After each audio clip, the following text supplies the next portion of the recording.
Welcome to the Awake Nation guest interviews with guests who defy the mainstream narrative. Grab a cup of coffee while our guests brew the news for you. The Awake Nation, the truth with a shot of espresso. The Mockingbird Media controls the narrative. We help you determine what is real and what is not. It's a global conspiracy with key players at the highest levels of power. It reaches into the lives of every man, woman, and child on this planet.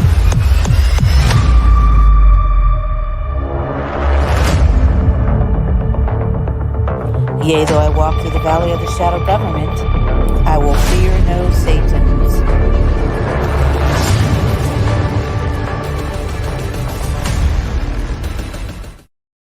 Tuesday, October 3, 2023, our guests are Christi Tasker. Christi Tasker Agency, Patriots Perspective, is running for Miami Commission. She's an entrepreneur, fashion designer, and can be found at ChristiTasker4Miami.com. Our next guest is Gary Wayne, author of the Genesis 6 Conspiracy, How Secret Societies, Descendants of Giants, Plan to Enslave Mankind, details the role of modern-day Nephilim to Satan's plan to install the Antichrist at the end of days. Our next guest is Victor Avila. Victor is a retired supervisory special agent with ICE in Homeland Security investigations under the U.S. Department of Homeland Security, seeking the Republican nomination to represent Texas' 23rd Congressional District. Rounding out the final hour of the Wake Nation is gunner Alan Lindbloom. He is the author of To Be King. His mother was a Toko of the Detroit Toko crime family. In Gunner's late teens and early 20s, he was known as an associate or street enforcer for the family. Don't forget to subscribe to the Dark Outpost at darkoutpost.tv for exclusive access to intels, interviews, and documentaries not seen anywhere else. For the full show, go to awakenation.tv. The Awake Nation will take you down the rabbit hole of research and reason.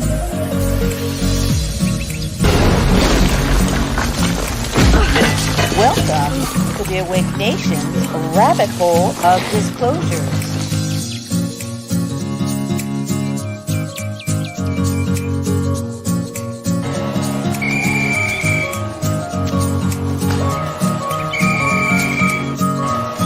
The interview portion of the Awake Nation begins now.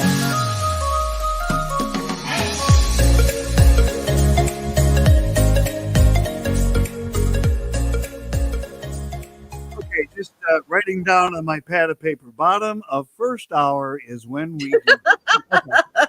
I should forgive me. I apologize. However, it is now time to bring in our first guest of the day. He is none other than the great Christi Tasker. Her website, Christi4Miami.com. She is running for Miami. Whoa! I like these new beats you guys got going, Penny. Yeah, gotta get that going. Yes, hey, absolutely. See the wait a minute. I can't even do it right. See the B? Oh, B all you can be. This is Christi Tasker's B. Yes. From what is the website? ChristiTasker.com. And I'll tell you something really funny, Penny, is all of my competitors are running around now pretty much advertising my jewelry collection for me, saying I'm just a jewelry designer. So it's pretty awesome, really? Actually. Mom's really busy packing things up thanks to those competitors. You know what you say to them back? You want an answer to give back to them? Sure. You are a diamond in the rough. Oh, that's yes. right. Be all that you can David, be. I say, David, I'm already cut though. I'm already a diamond cut. Actually, you Right. are. By the way, I saw the crown jewels when I was in London. I saw the crown that the King Charles wore, and he could only wear it for 10 minutes. The damn thing is so heavy. Yeah, David, what bridge is that near? Is it Parliament when they had the Queen coming to Parliament? She has this robe that's very, very heavy that 6 people have to carry behind her. So when she was all frail and everything, they had to. I watched the ceremony when she opens. Is it called Parliament? if I have to carry my wife's bathrobe when she's going from the bedroom to the bathroom, does that count? Hey, if she made you carry her purse, it's even worse because those things are heavy. Yeah, That's hilarious. Anyway. David, what was your favorite part? What was your favorite part of London? Actually, my favorite part of London, we visited the Tower of London, and we saw, learned all about the various beheadings, and we saw the crown jewels. We took a speedboat ride on the Thames River, which Right. I knew that's where you were. Which I was was like, he's really on the river. exciting. Blew past the Big Ben, which, by the way, is smaller than you would think it is. Yes. Not quite as tall as you think it is, as it's shown in movies, but it was still gorgeous. We went to Windsor Castle. Chuck wasn't home. I should have called. He wasn't home. No, he wasn't. But when he's home, they have his flag, the royal flag up. When he's not home, they have just the flag of Britain, the Union flag. I would have loved that. What's up, Chuck? And it was one. I mean, actually, we enjoyed London and Paris, but I got to tell you, our favorite city was London. We liked it better than Paris. Really? Because it has more of a rich history, and the people are so nice in London. They are so nice to you, and the people in Paris are kind of like, they don't like Americans too much. I mean, at least that's the impression that we got. They were just kind of not quite. But Paris was beautiful. That's funny. I probably have a little bit of different experience. So let's give our audience a test right now. Okay. What is the name of the bridge next to the Tower of London? Oh, God. London Bridge? No. I know this, but London Bridge was flipping down and they brought it to Lake Havasu. London Bridge is in Arizona. That's right. And next to Tower Bridge next to Tower, London Tower is Tower Bridge. Everybody thinks, and it's really easy for everybody to remember. This is the way I remember. Just remember, it's the one with the towers, Tower Bridge. So when London Bridge fell down, several bridges along the Thames. Yes. Did they rebuild the London Bridge when it fell down? You know what the weird Did thing they rebuild the London Bridge when it fell down? They shipped it to the United States and yes, they shipped it to Lake Havasu, and McCulloch bought it as a tourist attraction. When London Bridge was falling down, he bought it. I like the architecture more in London. See, the architecture in Paris is pretty much every building is the same color. It's like this light tan. But in London, you have modern buildings next to classic structures. They have this one building they call it the walkie-talkie. Yes. And it looks just like a huge Motorola walkie-talkie. And it's really cool. I mean, I love, and Windsor Castle is the most beautiful castle. It looks like a cat. It's got the turrets, the whole thing, In fact, one of the turrets was under construction. I think it had Tourette syndrome, but it was nonetheless, we had a good time. That's hilarious. But what's happening in Miami? Yeah. Oh my goodness, you guys, we've had arrests. So Alex Diaz de la Portilla of District 1 was arrested. So he was the one. He's out on bail, isn't he? He's out on bail, but that's okay. He can be out on bail. Oh, and guess what he's passing out as he's still campaigning, by the way. He has to campaign. Yeah, he's going to be on the same ballot that I'm on, but he's in District 1. Oh my God. 2. Okay. So this is really funny. So people in his area are actually getting hand sanitizer. He's literally delivering hand sanitizer. Right, because his hands are so dirty with graft and money laundering. The only thing we need to clean up out of this city is him and Suarez, Joe Carollo, Sloppy Joe. Suarez. Rico Suarez.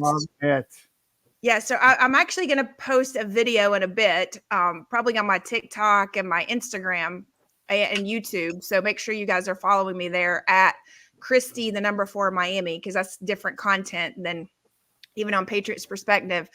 But last week I was coming out of a meeting. I had like meetings back to back, so many meetings that I literally told my mom, listen, you come with me just in case there's not even time to find a place to park so she could circle.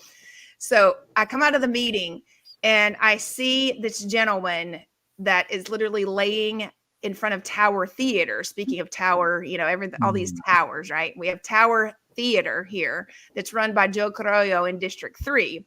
And I see this man that I've already seen before. He's literally laying on the sidewalk underneath the Tower Theater. And he looks like he's convulsing. So I'm kind of freaking out because I'm seeing him like from across the street. So I run over, see if he's like, what's going on. And everybody was saying, oh, he has really bad asthma. They say that about this time, like every night when he starts to fall asleep, that they actually have to call paramedics on him because he has asthma. So I go over and talk to the paramedics, and they said, oh, yeah, this is Joe Carollo's brother. What? And I said, yeah, no. Yeah, I said, are you sure? Because I've spoken to this gentleman before, and he told me that his name is Mr. Carollo, and everybody thinks he's Joe Carollo's brother, but he says he's not Joe Carollo's brother. So I'm going to post the past video of probably back in March that I took, along with what happened the other night, so people can see. So the real question is, do we know, is this really Joe Carollo's brother? Because if it is, this gentleman is being picked up almost every night, transported to the hospital in an ambulance. Okay. So everybody here has gotten an ambulance bill before, right? I mean, we know how expensive that is. Okay. So if he is being transported every night in an ambulance, let's just say at minimum, $2,500. Okay. Minimum. Right. So if that's happening every night times 30, I mean, there we have alone, we're saving, $70,000 if we just get this gentleman the proper health care that he needs and a place to live, and we get him off of our street. It's not that it's not rocket science, people. They're doing this on purpose. So one of the things that I'd said, like in a town hall, by the way, we have another town hall tonight. I'm going to try to live stream the town hall. It's going to be aired via Zoom. So I'm going to try to live stream that for if our audience actually wants to watch what happens here, because I assure you what happens in Miami actually is probably happening in your city commission. And you can see how I approach my own competitors, because I don't sit silent while, they are lying and telling the public one thing while they're really doing another. I force them into disclosures and making them make the public aware of certain situations, because they love to bring up the fact, like, for instance, last week, the mayor's office attorney, Eddie Leal, was bringing up at the very end in his closing statements, let's call them, he was basically making keep in mind, he's an attorney. So he was doing a closing argument for why he should be the next commissioner. And he tells everybody, hey guys, I run millions of dollars worth of HOAs and, for the mayor's office, and I can be trusted. Are you kidding me? This guy is running hundreds of shell companies, hundreds. Within each of those shell companies, there are condos. It's like he's the condo collector. Okay. I love to think of like Garbage Pail Kid type names for all of these people. He is the condo collector. He and his family are actually friends with Ernesto, who runs the Brickell Homeowners Association. I tried to talk to Ernesto about this, saying, Ernesto, this is very unethical. You're running the association. You're friends with Eddie. His dad's name's on the paper. Come on, man. Let's be transparent with people here, because otherwise people don't know what they're getting themselves into. They don't know that the person who made the legislation on our insurance here in the state of Florida, who's made the insurance so expensive that all the other insurance companies have left except for one. Citizens is pretty much the only insurance company we have left here in the state of Florida. What happens if they leave? Well, they're not going to leave, because they are run by our state. They were forced to be our only insurance company by our state legislature who lives here. So Vicky Lopez's son, by the way, Vicky Lopez, we should finish with her, because her sentence was exonerated by Bill Clinton. Okay. She is a criminal who has served time in federal prison. People don't know this. Is she running? She is the state legislature, and no one. Oh my God. Yes, this is extremely important to realize who our elected officials are. Listen, she's a Republican. How is that possible? Yeah. Because we have been asleep at the wheel, Penny. We have allowed these people into office. We've thought that they would do the right thing. Listen, I know Vicky. I would have thought she would do the right thing as well. But the reality is she will not meet with me. She will not interview with me. During her campaign, I asked her for interviews. She was actually reaching out for interviews. Okay. Keep in mind, she reached out to me for an interview. I responded. When I responded, ghost, because her PR team, she told them, like, listen, she knows too much. You know, she's not going to be quiet on these questions. Okay. Mm-hmm. So I ask our citizens here in Miami, think about it. Who do these legislatures want to meet with? Who do the mayors want to meet with? They want to meet with people that they already control because they do not want you to know the truth. Okay. They don't want you to know that Vicky Lopez's son is Francis Suarez's chief of staff, Donnie Wolf. Look him up. Okay. So we have a very tight group of people. So incestuous. Yeah. Well, they're not, some of them are related. Some of them are not. They're giving to about a handful of developers. They're giving other developers a very hard time who actually are after real sustainable, real responsible development, who are not trying to impede all my people in Coconut Grove. Okay. So they know within me, they have somebody that's going to stand up and stand with them in the middle of the street. I'm not going to run home to my children. I don't have children to run home to. Okay. My children are all grown. Working an 11-hour day is typical for me. So I'm definitely not going to be complaining about it. Okay. So when it comes to our communities, we have to take them back. And I only tell our national audience what's happening here in Miami so that you can look out for it in your own city. So because exactly. Because if it can happen in Miami, which is a beautiful city with great people, but a corrupt government, it can happen anywhere. Yes. And the really important thing is they try to use things like Miami Forever Bond that they sink money into. And I'm talking about millions upon millions of dollars. Okay. But the thing is, they don't do anything with this money. Okay. And if they do, we get things like a bathroom that should cost about $132,000 that they tack another $1 million on top of. So you have $1,132,000 bathroom in David Kennedy Park. That bathroom should have probably cost much less than $200,000 completely finished. And that's finished in about a 6-week period, not years. Should have a spa in it. They years.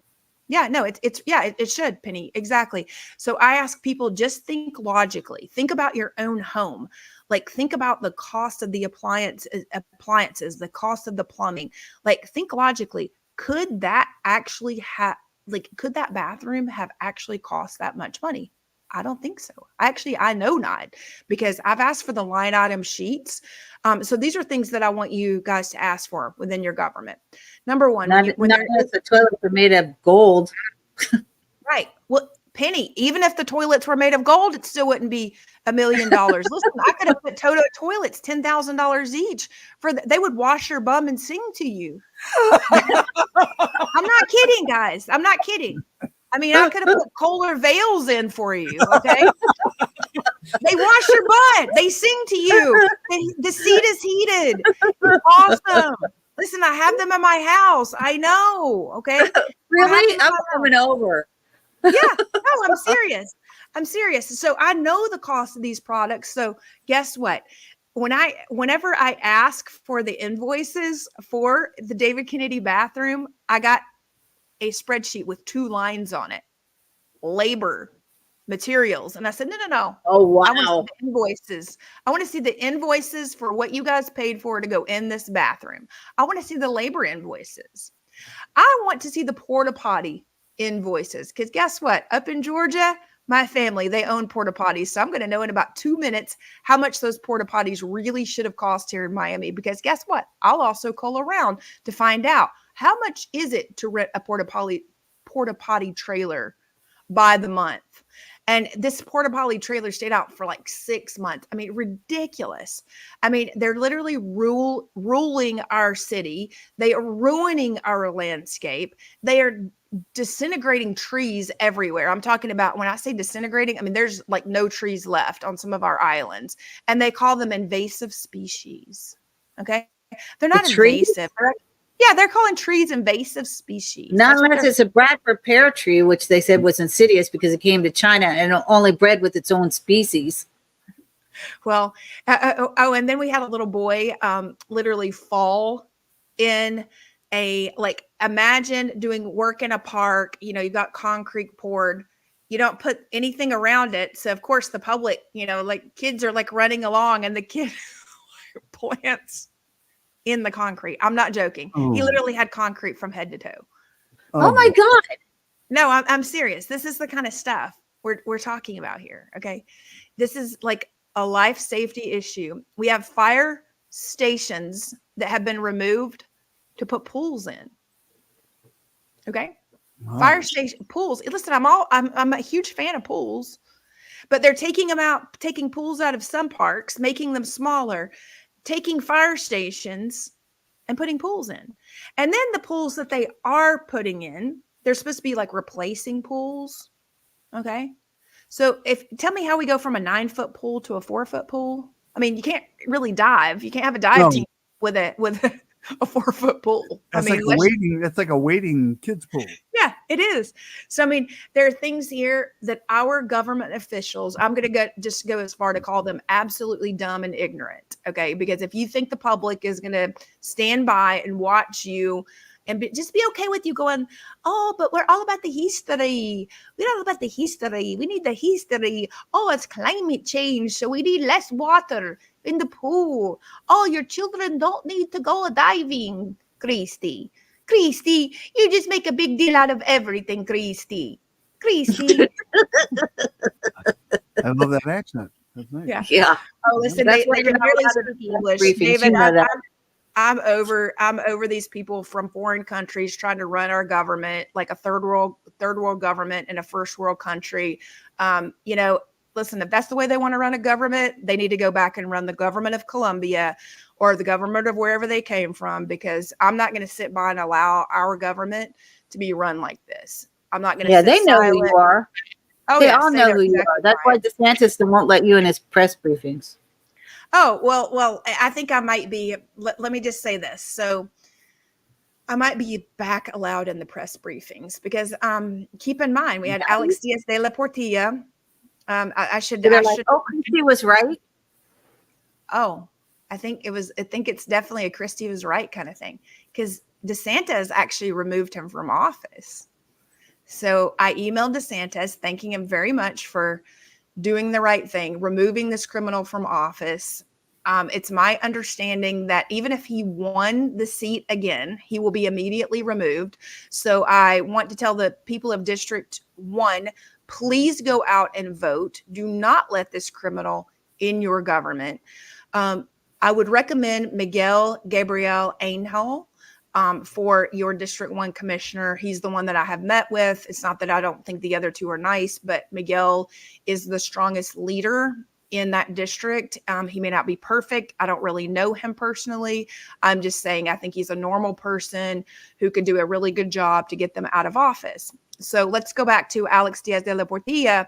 So guys, last Thursday, remember when I said I was like running around to all these different last minute meetings that I was invited to?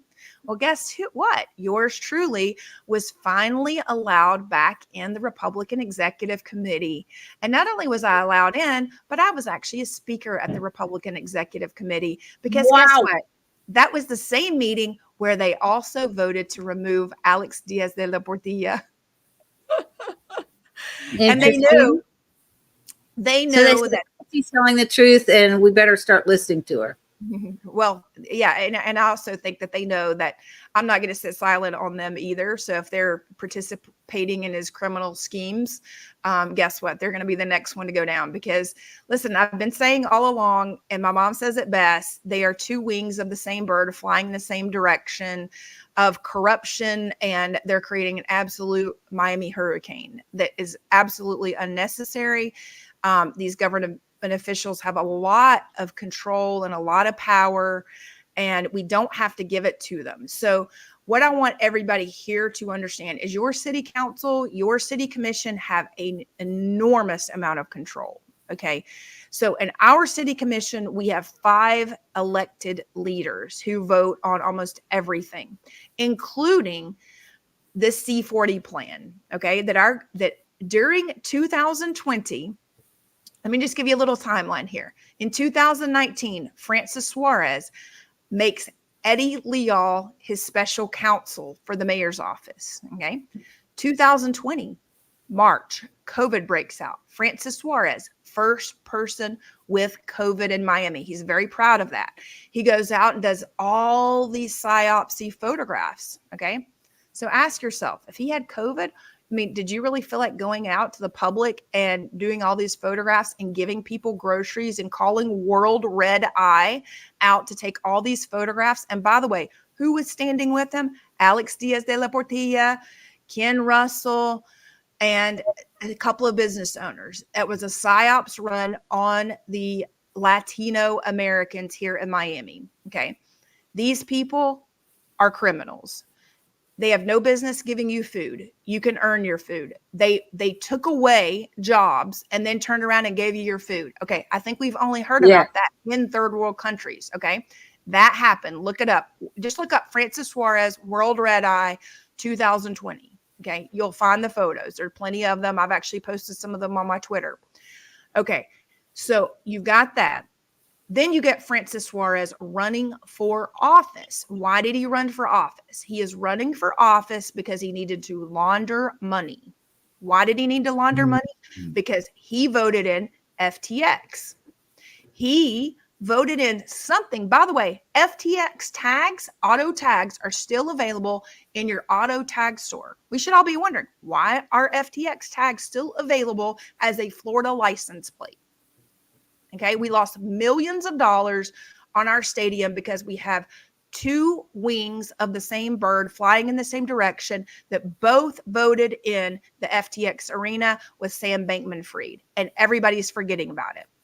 So make sure that you pay attention to who's around. Do not vote on the lines here of Democrat or Republican. Interview each candidate individually. Ask them a lot of questions. Ask them who's backing them. Ask them who their relationships are at your city hall. Ask them about their campaign finance reports. Ask them to explain it to you. Ask them to explain who their fundraisers are, who their campaign managers are, what interests do they have in the government afterwards, and what positions does that candidate intend for their campaign managers to hold. Ask the campaign manager, what are they going to do when they get elected to office? Are they going to run to Washington, D.C. and try to collect more money for your city? Or are they going to stay here and actually work with the tax dollars that they have? Because those are the issues that we're dealing with. Well, listen, we're about a month away from the election, right? Yes. When is the day? November the 7th. November 7th. So, folks, Yes. if you are on the fence in the city of Miami, you don't need to be anymore. Vote Christi for Miami. That's Christi, the number 4, Miami.com. She's the only one. I think you're the only one running that's not corrupt. I am honestly, David, I won't say the only one that's running that's not corrupt. I'm the only strong leader that's already called them out. There are a couple of candidates that I don't even know who they are. They've just appeared in the race, and conveniently they're Republicans. So a lot of people are now believing there is an issue where the Republican Party cannot endorse me when other Republicans actually enter the race. So there is a really big belief that there's a possibility that those 2 people entered the race for Alex Diaz de la Portilla. So That's the kind of things that they do, because they do not want to, they want to make sure that you're not going to be able to get the Republican endorsement. They signed up at the very last minute, they qualified at the very last minute. One actually works for the UN and did not present a driver's license or any proof of address. Like somebody else from another Christi, state. how can people help you?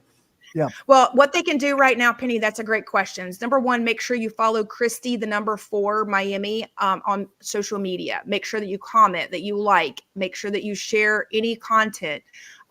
Also, if you can, please, even if it's $5, Christi4Miami.com, make a donation. I would very much appreciate it because my goal is to have a very long list of very small donors in relationship to these criminals that have 72 or 100 donors that all gave $1,000 each, because that's what happens here in Miami, along with their PAC funds.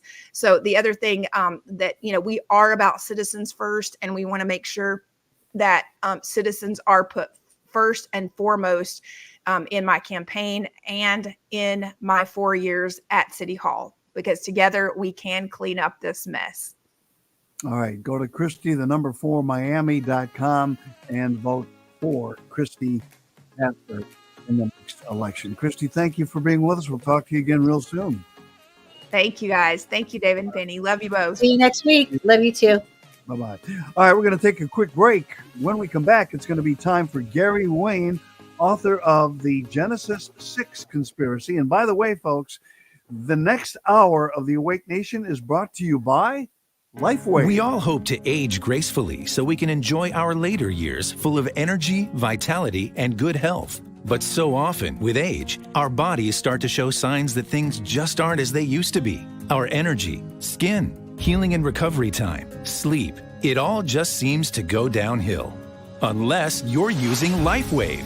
Since 2004, LifeWave has been delivering its amazing life-enhancing technology to people across the world, always helping the body do what it was designed to do, only better. And as it turns out, the best was yet to come. David Schmidt, our founder, creative force, and world-class inventor behind LifeWave technology, has recently achieved something in the field of regenerative science with a single LifeWave patch that researchers worldwide, spending years and billions of dollars, could not. Introducing LifeWave X39, the world's first product ever to activate stem cells. A true breakthrough in regenerative science that helps restore our bodies to a healthier, more youthful state in a way no other product can. The secret? By harnessing the power of LifeWave's patented phototherapy, X39 uses light to elevate a peptide proven to signal the activation of stem cells. Think about it. These are the cells that generate and regenerate all the cells and structures of the human body. They're the building blocks for our organs, tissues, blood, and immune system. They also serve as an internal repair system everywhere. But as we age, stem cells become less effective. Their ability to repair damaged tissue is reduced. In fact, by age 60, they've slowed dramatically. But all that changes when just one LifeWave X39 patch is placed anywhere on the body each day. Instead of older and less effective stem cells, X39 supports the production of younger and healthier stem cells. This amazing level of control over your vitality and well-being was simply not possible, let alone this easy, until now. And the best part? Like all LifeWave patches, X39 is safe, non-invasive, and incredibly cost-effective. Look what people are saying about LifeWave X39. Backed by clinical studies, multiple patents, and 20 years of development, any one of these benefits would be impressive. But X39 is so effective, it can influence everything about your body. How you look, feel, perform, and heal. It's time you experience the power of X39. Live long, live well, live younger. Experience the power of LifeWave today.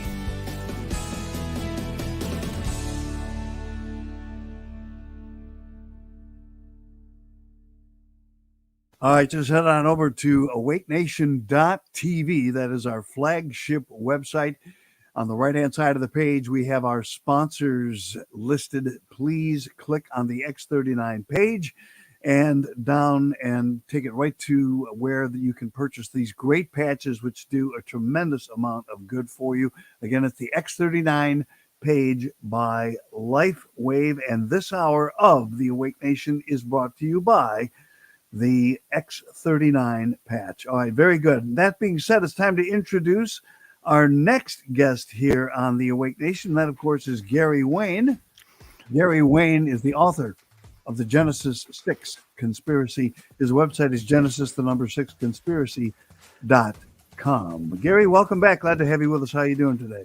Glad to be back and at a different slot, and looking forward to the conversation today.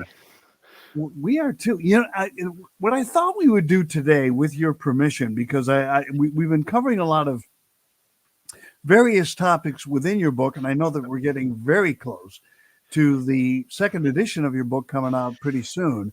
So what I thought I'd do is, with this hour, since we took a little break for vacation, is to have you kind of like give us a general overview over the course of the next hour on what the Genesis 6 Conspiracy is, how you came to write the book, maybe list some of the chapters that you cover and give a brief overview of what people can look forward to when they purchase this excellent book, and then, of course, wrap it up by saying what you could look forward to in the next edition. Just kind of like an overview, like we did on the very first time we had you on. Sure, no problem. And you know, it's one of those books that is probably one of the most unique books that's out on the marketplace, and I'm hoping the second book will do the same thing but slightly different. So, and it's so different that, you know, I write in the preface of the book that, you know, I dropped the project many times, and that I thought I was, you know, this is just crazy stuff. There's no way I want to continue to go forward and do this, but it just sort of kept getting called back, and it just would not leave me alone. And so it was a process. It wasn't just something that, you know, sort of hit a switch. There's lots of, you know, epiphanies and things like that. But the story begins back when I'm very young, about 20 or 21 years old, and I'm sitting on Friday night having beers with my brother and a friend, and we get late in the evening and they start talking about false prophet and antichrist and scary stuff like that. And then one of them says to me, you know, if you've got the courage, we have a book for you to read, but if you don't have enough courage, don't do it. So at that age, you know, I'm thinking I'm kind of like invincible, and there's not much that I'm afraid of. And I have no idea what sort of book that they're going to be talking about. And I thought, well, I think I've heard something about Antichrist related to the Bible, so maybe it's that. So then they said it was a book called The Late Great Planet Earth by Hal Lindsey. And I had never heard of it, and I had not realized that he was, you know, sort of a prolific author and cutting edge researcher on end time prophecy. So sure, I said, sure, I'll read it. And the book scared the socks off of me. I mean, it literally, you know, almost made my hair stand straight up and go gray, almost like as gray as it is today, but that's a different story. And so I thought, okay, well, I wonder whether it's actually true or not, because, you know, particularly in Christianity, there's a lot of charlatans in there, and there's a lot of people that manipulate scripture, and they're just there to take your money. And it's hard to separate truth from reality amongst some of those, because some of them look pretty legitimate and then they end up being arrested or something. So, so I wanted to verify it myself, because I'm a contrarian and I don't tend to just accept what somebody says something says. I need to verify it for myself. So it's not too hard to pull out a Bible, find the chapters, look it up, and you do that pretty quickly. And I found out, well, that seems accurate, but is it in context? Is it in context with the whole Bible, or is it just cherry picked? And so the only way I could do that is to start reading the Bible. And so I thought, well, what I'll do is I'll just highlight all of these narratives with a highlighter, and it didn't take long and I ran out of color, so I had to start all over. Then I started adding files. I had to start all over. I didn't have enough files. I didn't have enough topics. So then I thought, I'll just read the Bible all first, and then I'll go back. And I did that. Then I realized I need to be able to do it in a flexible way where I can just keep adding and splitting narratives and putting all of the passages and document them and put them in all of these files. So I did that. And as I'm doing that, I get to Genesis 6 and it's talking about giants. And I'm going, I don't know what that's all about. And I don't want anything to do with that. Right. So I just ignore it the first few times. But as you have to go through the Bible several times to get all of the prophecy narratives, because you don't really recognize all of them at the beginning. So I'm doing this, One of the points I'm saying, I might as well document what's going on with these giants because they show up more than once, and they seem to be connected to angels, and they seem to be connected to demons, and they seem to be connected to the end time. So I'm just going to document that. So that's how I got started. But this research took about 15 years or so just to sort of get down and in files and in a way that I was comfortable with. And in that process, as I was doing it, I started to use a typewriter because I was rather old fashioned, and start to put these into sort of narratives and binders. So I've created all of these binders that I could follow it. And I decided at some point in time in about 1995 that there's a lot of books I could write on this. Right. There's so much interesting stuff, at least for me, because it was sort of smitten me with it, with prophecy and prehistory. And I was already a prehistory buff. I mean, I grew up loving history. I read everything I get my hands on, mythology.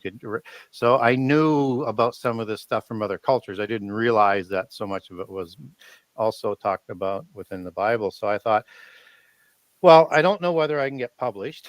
I don't know whether I can write a book. I don't have a university education. I did not go to seminary school. I'm not a minister, and I have no platform.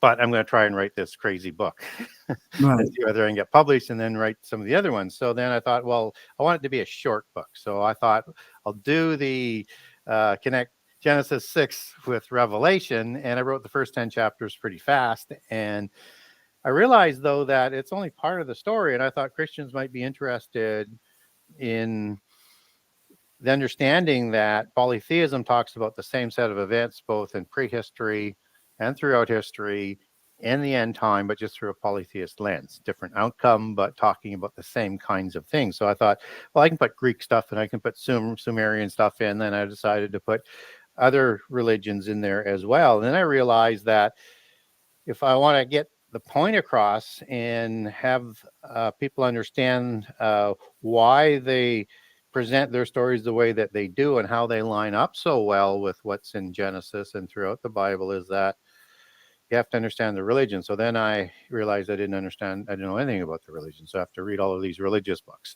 And then I realized mystery schools come out of the religions and elite organizational structure. So then I have to learn about mystery schools. Then I realized secret societies come out of the mystery schools, and I knew nothing about secret societies. So then I had to go down the rabbit hole for about 10 years and learn and study about secret societies. And so it went from 10 chapters to 98 chapters. You might as well, call it 100, because I have a epilogue and a preface in there. And finally it was sort of ready to start looking at being published in around 2013 or so. And I continued to do more research. So that's how I got there, because again, and trouble is with being a contrarian and want to verify things, that means you go down more rabbit holes that sort of, you have one little nagging detail that's hanging out there and you want to sort of nail it down. And so it's been a lifelong event. And the second book was not what I wanted to do. I thought, I don't want to be redundant. I said I would never write a sequel, but I do a lot of social media. I take emails. I answer questions every day. I answer questions with live audience on shows, or shows where I just take questions from the audience. I learned that there was a hunger out there within Christianity that isn't being nourished. That in churches, and it's almost all of the churches, they don't teach prehistory, they don't teach prophecy, but people are saying, I have unanswered questions. And if I go to my church, I get told not to ask those questions. And if I go and ask again, I get told, if you continue to ask those questions, you're going to have to leave that church. And so the other aspect of it was people were saying, well, we really liked what you did. I mean, changed our complete worldview on things, but we'd like to know more about what's in the Bible and go deeper into the Bible. So this one is not redundant. It adds new information, and information that Christians are looking for as to exactly what's in the Bible about how many giant nations there are, about how many hybrid nations that there are. It goes through the angelic order, gives you a hierarchy of it, gives you the sort of a counterfeit hierarchy that is led by the invisible ones, as is talked about in the New Testament, or the fallen angels. I go through all of the giant wars, right from the time of Genesis 14 and then beginning with Exodus and right through to the time of King Solomon, all of the campaigns, so people get an idea how involved that this whole story is. And then I highlight words that people need to understand and concepts to understand end time prophecy, and particularly the book of Revelation. And then I lay that into an end time chronology in the last part of the book. So it's absolutely unique, and it goes deep, and it might be, I don't want to say this in the wrong way, people are going to find, even if you're a Christian and you're fairly knowledgeable, you're in the deep end on this one. I mean, this one you're going to need to read slowly again. And what I've done this time on the second book is I put the footnotes on the same page. So it's no longer end notes, it's on the same page, because there's so much information on those footnotes that I put in that you're going to want to read that and know where the source is as you're reading along. I guess my question would be, in terms of Christian faith and people who attend church on a regular basis, what would you say is the percentage of the Bible that is actually taught in church? Maybe 20%. 20%. And that would be max. And most of it is Matthew, Mark, Luke, and John, right? Yes. And the letters of St. Paul to whoever, yep. in the first readings, right? They don't go into the book of Revelation. They don't go into the book of Genesis. They don't go into any of that. And I would, because at one time I was involved in like Bible study classes, and they wouldn't allow us to talk about that either. In where you think, well, okay, now I can get into some other stuff. No. So it's interesting. It's not even taught. So that's why I think you have that hunger that you talked about from people who want to say, wait a minute, this is a thick book, this Bible, even with the missing books and everything, even with what we're given, it's not discussed at all. Why do you think that is?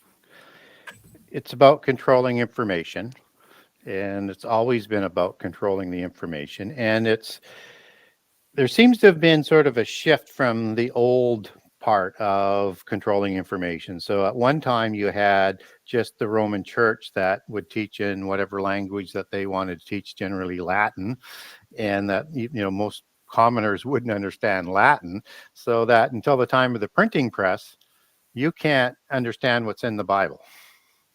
And then that sort of changes things, and you get Protestantism and things like that. But once you have that information that's out, now you have to find a way to control how people are utilizing that information in the Bible and what they're permitted to look at. So they tell you what to look at. They tell you not to look at other aspects. They won't even deal with it. And it's because in the last couple 100 years, there's been that additional shift in a direction where it's about, I think, the infiltration of other forces into the seminary schools, because they're told they're not to teach prehistory and prophecy. And in fact, I get a lot of ministers that get a hold of me and say, can you send me information on this stuff? Because we weren't taught this in seminary school, and it's always there nagging me, and I want to know more about it. And it's designed to lead people in a position where they are more likely to be convinced, persuaded, brainwashed into joining the end time religion. So they teach you the values, which they do a good job on that. And you've got good values in most religions, but that's not the whole Bible, and it's not taught in context of the whole Bible. So it's preparation. If you don't know about how preternatural the Bible is, then you are totally unprepared for what's coming. And so you'll be more easily molded into the seeds that they've planted in that the Bible isn't accurate. The Bible needs to be interpreted, not read literally. It's all about preparation to take over Christianity and bring it back to the pantheons, the ancient pantheons, as part of a branch religion, they'll have to de-deify Jesus, and that's why they're planting those seeds about the allegories and interpretive approach. And you have to be an adept to understand it, so that they can make that as a fundamentally changed Christianity. Not everybody will follow, but many will, as part of the new Babylon religion, and they'll give it a Christian veneer on top. You know, we know that there's been an attack on Christianity for many, many, many years. Actually, it goes back to the beginning of Christianity. But I mean, what I'm talking about is the way they attack it in schools and everything else. How much would you say Christianity is coming under attack from the Christian churches? In other words, are we, not a collective we, because I don't consider myself part of it, but our own worst enemy, in that we don't even, like you said, you talk about trying to deify Jesus. I see the Roman Catholic Church and even some other denominations of Christianity, as trying to make Christ more human and less God. And maybe kind of at some point they're going to come out and say, you know what, maybe he wasn't really the Son of God. How much are we doing damage to ourselves? Yeah, it's like 80 to 90%, because it's been infiltrated to that sort of level. So, as you know, as Paul said, and Paul will have to be declared a heretic as well. He's the one that they say deified Jesus, and that he was a cult, a literalist cult that he had started. And so these statements and documents are out there all the time, and they're getting stronger. And as Paul said, our single thread or rope or attachment to our belief system is attached to one basic belief, that Jesus was crucified and was resurrected. So if they can discredit the resurrection, they can basically turn Christianity upside down and inside out, and then fold them back into the other religions, because the other religions actually look at Jesus as a prophet, as a teacher, and that would be accepted that way. And so that's the great stumbling block. So look for those things to get stronger. And one of the things that you hear out there fairly regularly, it's not important whether or not Jesus physically was resurrected or not. It's the principle. And again, that's that interpretive approach. And that the Bible isn't all that accurate. The New Testament is even less accurate. And so, you know, it is just a fairy tale. It's like a eucatastrophe that Tolkien and Lewis talked about. That a fairy tale has an ending, a happy, everlasting ending, so that the reader doesn't have to deal with the true tragic end. And in that case, they called the Bible a eucatastrophe, and they were referencing Jesus, because he actually didn't die on the cross, and he wasn't resurrected. There are some who already try to say that. I think at some point, or if he did die on the cross, then they say that his resurrection was faked. And I think what's going to happen is I see the church heading toward making Christ nothing more than a prophet. Yes, he was a prophet, exactly what they want to do. But he wasn't really the Son of God. That is exactly where they want to fit him. They know they can't get rid of him completely, and that they can put him in line with people like Confucius and Buddha, right, and Mohammed and Moses, and you pick a whole list of global people that they would say are ones who were sent to us, humankind, to help us on our path or on the way to godhood. And so they'll even say, and that's what Jesus was talking about, that I'm the way. And they'll just sort of fold everything into those kind of doctrines.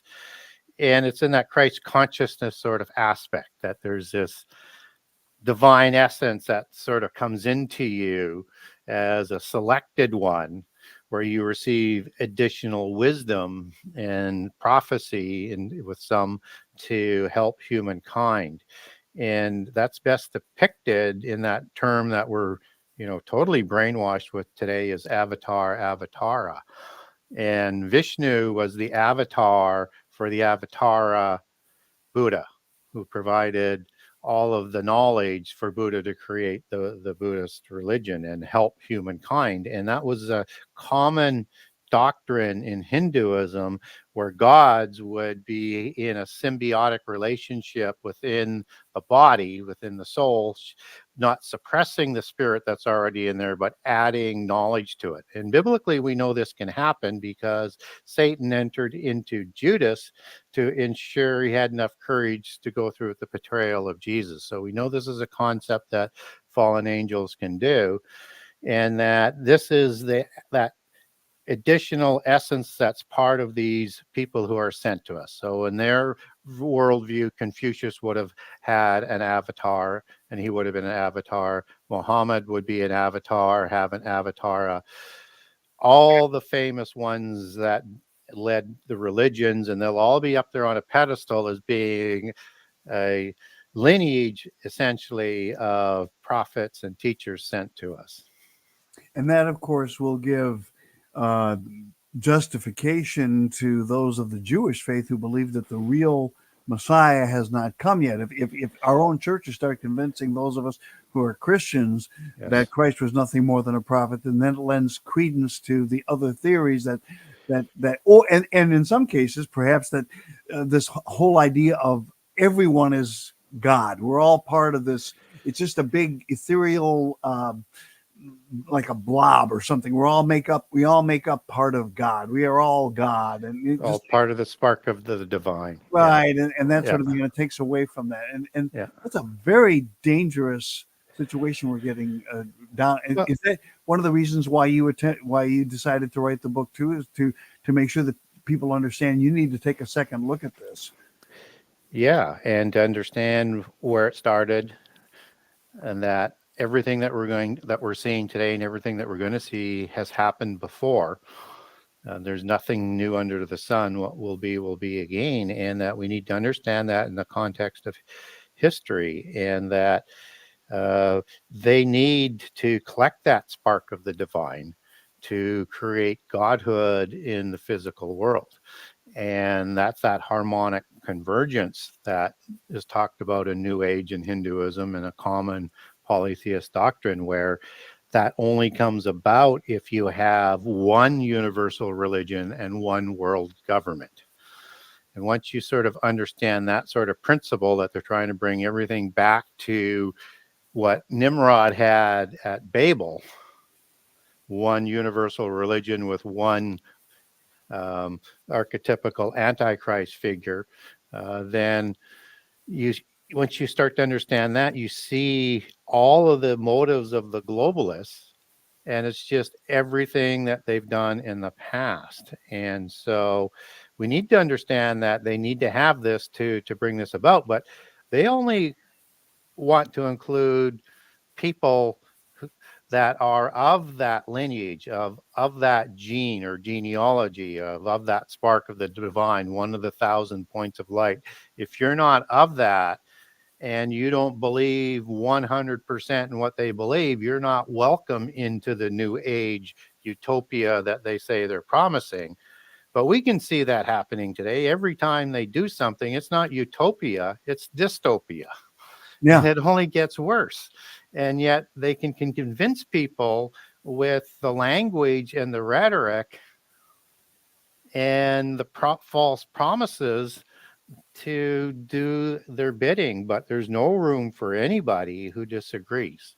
So they do what they say Christians are. They say Christians teach tolerance, but they're hateful. Well, that's what they are. They just project all of that, and you can just see it in all of the tactics. So once you understand what they're trying to do, people will start to wake up and say, if that person is a globalist, what else should I be looking for? And then you just see this whole menu open up of things that they're doing, have done, and intend to do. And if you can convince people that we are all one, as you said, like part of this massive God ethereal power, that that a universal construct, then it's easier to then say, all right, we've got them there. We've taken away their Christ. We've got them to believe that he's not the Son of God. We've got them to believe they can all become like God if we all realize we're all one. Then we get the globalists. Then we can start to inch them toward the idea of worshiping the one thing that we want to worship, which is global governance and a global government. Exactly. And to reinstitute worldwide their old forecast system or the old feudal system. So in that caste system, and we've probably talked about this in past shows for people who haven't heard that, is whether it's the feudal system, whether it was the system with First Nations in North America, whether it's in India, it's the same system, 4 classes. And that 4 classes, you have the ruling class of the royals, and they control the religious caste as well. So at the top level, they control everything. Then there's the extended family of the nobility elite. They control all of the business enterprises. And then the 2 lowest ones are the ones where you may have a very small entrepreneurship class, in the old terms, like a blacksmith or a tailor or a baker, but not the major businesses and trading and banking and things like that. And then you have the slave class. So when you see the attack on the middle class, that's what they're trying to wipe out and get it back to the old feudal state. You see the growth of corporations, which we see showing their true face of totalitarianism and wokeism and polytheism, and those are the oligopolies. That's the extended commercial class of the elite. So you're going to have to see the middle class go down to poor. You're going to have to see the entrepreneurial class go down to almost nothing, to small private business. You can see that whole structure being financed to this day, and it's going to continue because that's what they want. They want all of the control within the 1%. So if you look at the left today, it's a party of the 1% and the poor. Yeah, well, and that you're totally reliant on them. That's what they want. They want to take away. You always had the haves, the have-nots, and the have-somes. They want to take away the have-somes. They want either to have the haves and the have-nots. They don't want any. They don't want any, no middlemen, nobody in between. Okay, you either have everything or nothing. You mentioned, was it? Did you say the name of the book that really got you started on this was The Late Great Planet Earth? Yes. Tell me, I'm ashamed to say I've never read that book. So tell me a little bit about that book and what was it that got you on your path? Who wrote the book and what is it about? I'll have to make a point to read it. Yeah, Hal Lindsey is the author, and he wrote many books in the 60s and 70s and even into the early 80s. And I think he's still around today, at least he was a few years ago. And all it was a very small book that talked about end time prophecy and that we may be approaching the end times. And he grouped, prophecies like Ezekiel 38 and 39 and some other passages. And he just laid down an end time kind of chronology based on what was going to happen. He talked about what the Antichrist would do, how he would come about, the false prophet. So it's just a basic prophetic book, but it was absolutely groundbreaking at the time. I mean, so much so he was getting asked to go to Washington and sort of overlay what he was talking about on the global geopolitical scenario, because they were seeing those things starting to shape up in terms of what those powers would look like in the not so distant future. And when you and your friends got you to read that book, what did your friends, when you started, have they continued to follow your journey as you wrote this book and the sequel, and what do they think of how they got you started on all of this? Well, I think maybe they're sorry they got me started on it. No, they have not kept up. My brother still has an interest, but to get into the battle and to sort of work that information through was not something that he wanted to do. So, we shouldn't have had those beers that night. Yeah, probably. So, but more and more of my family are starting to sort of come around a little bit. I'm not quite that sort of black sheep of the family so much anymore in terms of those types of views, because it was literally, they just did not want to talk about it. They didn't care whether it was true or not. They just did not want to talk about it. Now, I think you said at some point that the thing that when you began to do your research after having read The Late Great Planet Earth, that the first thing that kind of struck you was the idea of the giants, the Nephilim. Yeah. Can you go into that a little bit, please? Well, you know, if you look at the entertainment and the literature that we get, we don't generally get the people described as giants until you actually know what you're looking for and what a giant is. So I thought to have the Bible talk about giants was just crazy. Like, for a while, I had this sort of cognitive dissonance. Like, Right. I want to do research on what Hal was talking about, but there's this thing over here that is saying, like, how can I trust the Bible if it's talking about these giants? And then it sort of hit me. And I said, I already know about giants. It's always sort of there in the fairy tales and some of the literature. It's just not done in a sort of accurate way. And then I realized, all of these characters I was reading about in mythology were basically giants. They just weren't overly stated, but it was more common knowledge that they were giants. And then I thought, well, how closely is the Bible related to those polytheist accounts? And is it just another form of a polytheist extension? Or is this the true root and that's an extension out of the Bible? I had to wrestle with sort of all of that, not having a lot of knowledge, but it started to come, more easily into focus on, I have to get this thing sort of lined up when, the first time I read, Matthew, Mark, and Luke and John. And as I got about halfway through, I'm going, no human could speak this way.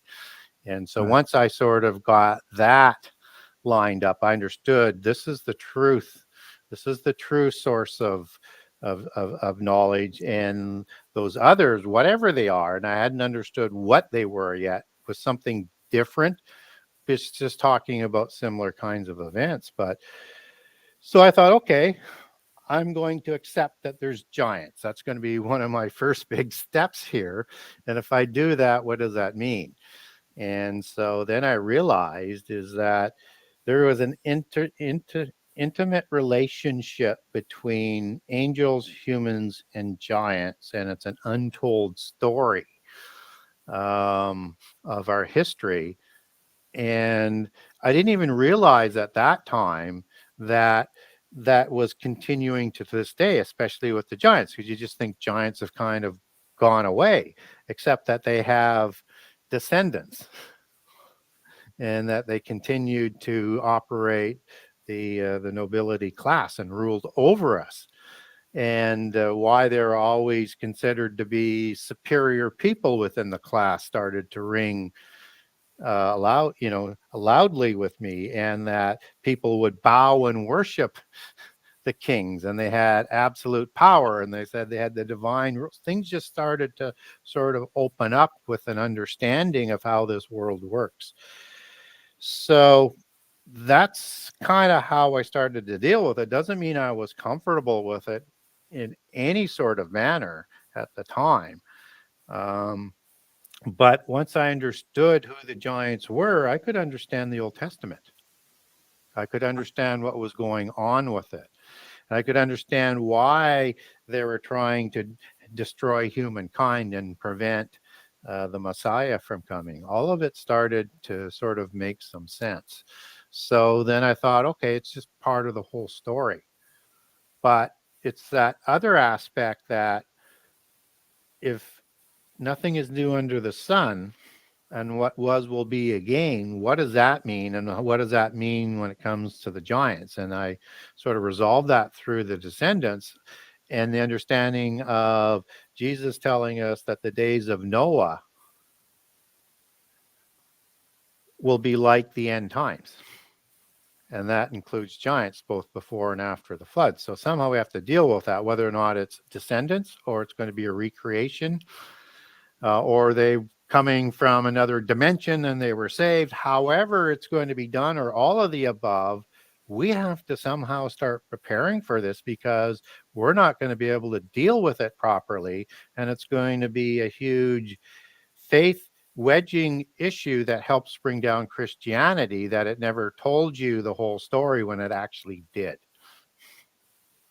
Do you believe that it is this ignorance of what is actually in the Bible and told in the book of Genesis that is going to help lead to our downfall, because we have not paid attention to that part of the of biblical teaching? Absolutely. Absolutely, it will be. And we'll see it at many sort of levels.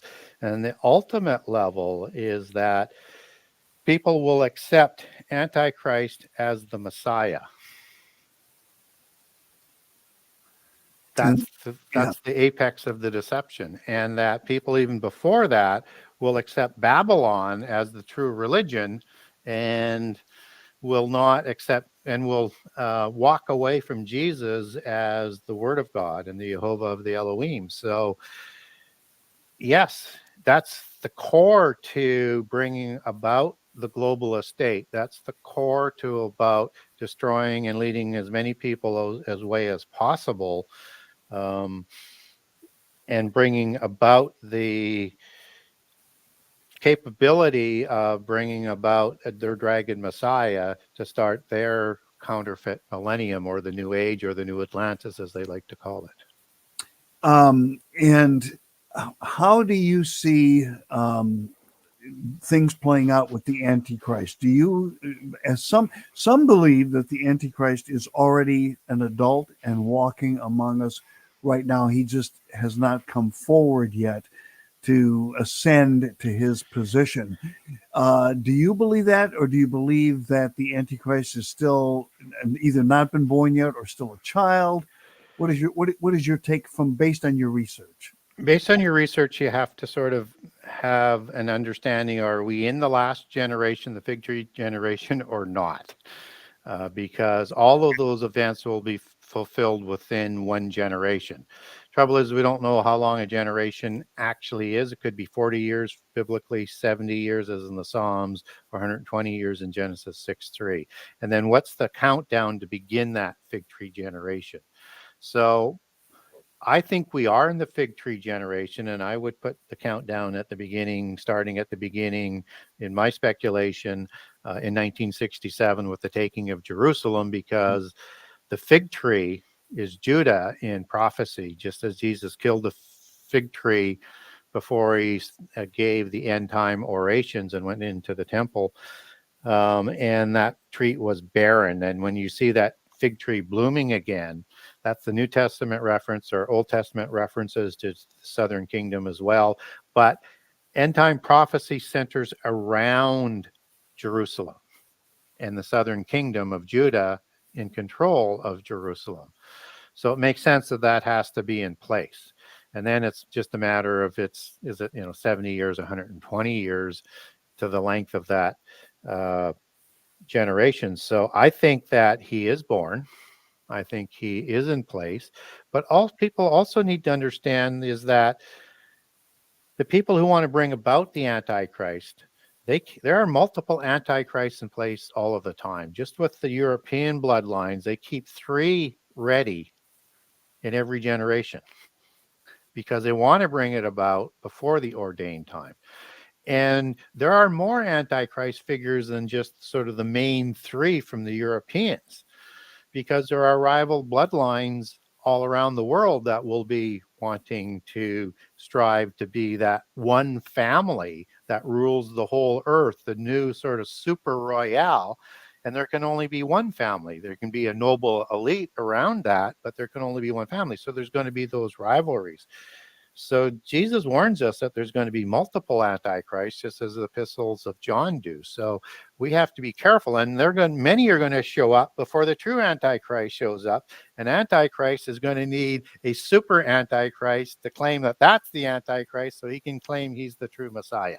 I know that we have talked in the past about the fact that there would be several leading up to the one. Do you think some of them have played out through through history? In other words, Yes. they're not all like, for example, could Adolf Hitler have been one of these so-called antichrists? Could Napoleon have been an antichrist? Could, in other words, the beginning of this situation?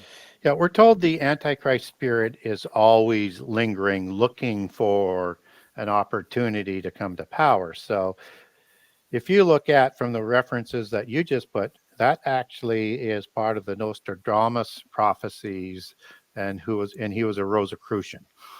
Right. And so they actually did possess Antichrist type traits. They weren't able to pull it off. In fact, you could do a whole show on the second Antichrist of Hitler coming to power and his Reichschurch religion, which was Ariosophy, a spin-off of Theosophy, and that his Reich was a 1,000-year reign. Führer was an Antichrist type title.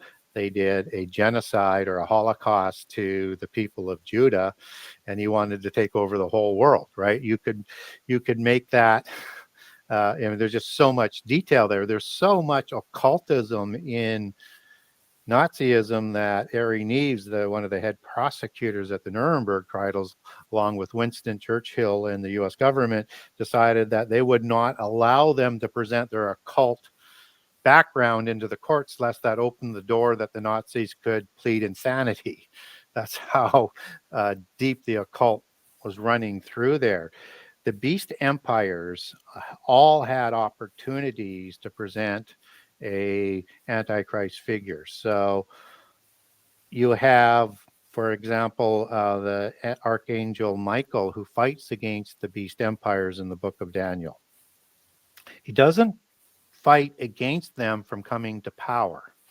He fights against them from preventing that antichrist from actually taking power. Now, Hitler and Napoleon weren't one of the beast empires, but they were wanting to become that end time Roman Empire. They wanted to form into that to be the seventh empire.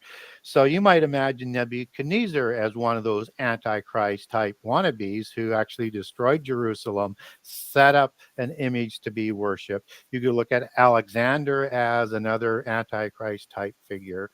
And maybe even Julius Caesar, perhaps out of the Roman Empire as one. Yeah. And you could go through all of these beast empires. Those are world empires that had this same Babylon religion. How about Herod? Well, he's not really a antichrist type figure in terms of being the head of a empire that could take over the world, but he is the Edomite bloodline that comes down from the Dukes of Edom and the Amalekim bloodlines out of Genesis 36. He's Idumean, royal bloodline. Herod actually means a great hero, as in a hero or a giant in a name, and it's a bit of a title. And he's there to try and hold on, not only to hold on to his power and lead Israel into corruption and decline, but he is wanting to ensure Messiah never comes about and tries to, kill him when he's born. And then, he is one of those sort of interesting figures that's kind of connected, but not in a position like the Roman Empire was, which was one of the beast empires, right? So he was just one of those people sent to try and stop humankind from reading their destiny. Yeah. Could the Antichrist actually be some almost like a possession of Satan in the bodies of several powerful world leaders or people of prominence who can be used as a tool? In other words, it isn't necessarily one person, but it's almost like a demonic possession, but in other words, by Satan. In part, but ultimately you will have one. So how I get there is the 10 kings, as are classified in Daniel 2, about verse 43, is that this is the prophecy of the metallic empires, and you have the 10 toes, which are these 10 kings, and that their seed is going to mix with humankind. There's a different species that's being talked about. You can also interpret that or redefine that coming out of Hebrew, that they are commingling not with human seed, but with something different, as in a demonic spirit. And it could be meaning both. So one would expect that somehow either an avatara, or some sort of demon is going to be working through these 10 kings.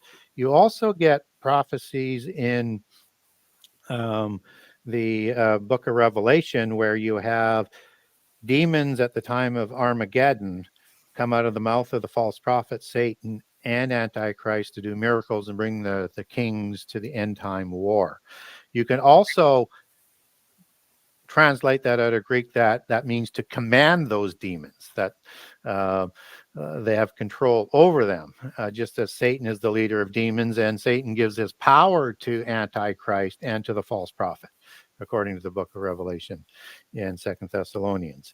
And so you have these 10 kings that are going to rise before Antichrist. Antichrist is going to rise after them as a little horn in the book of Daniel.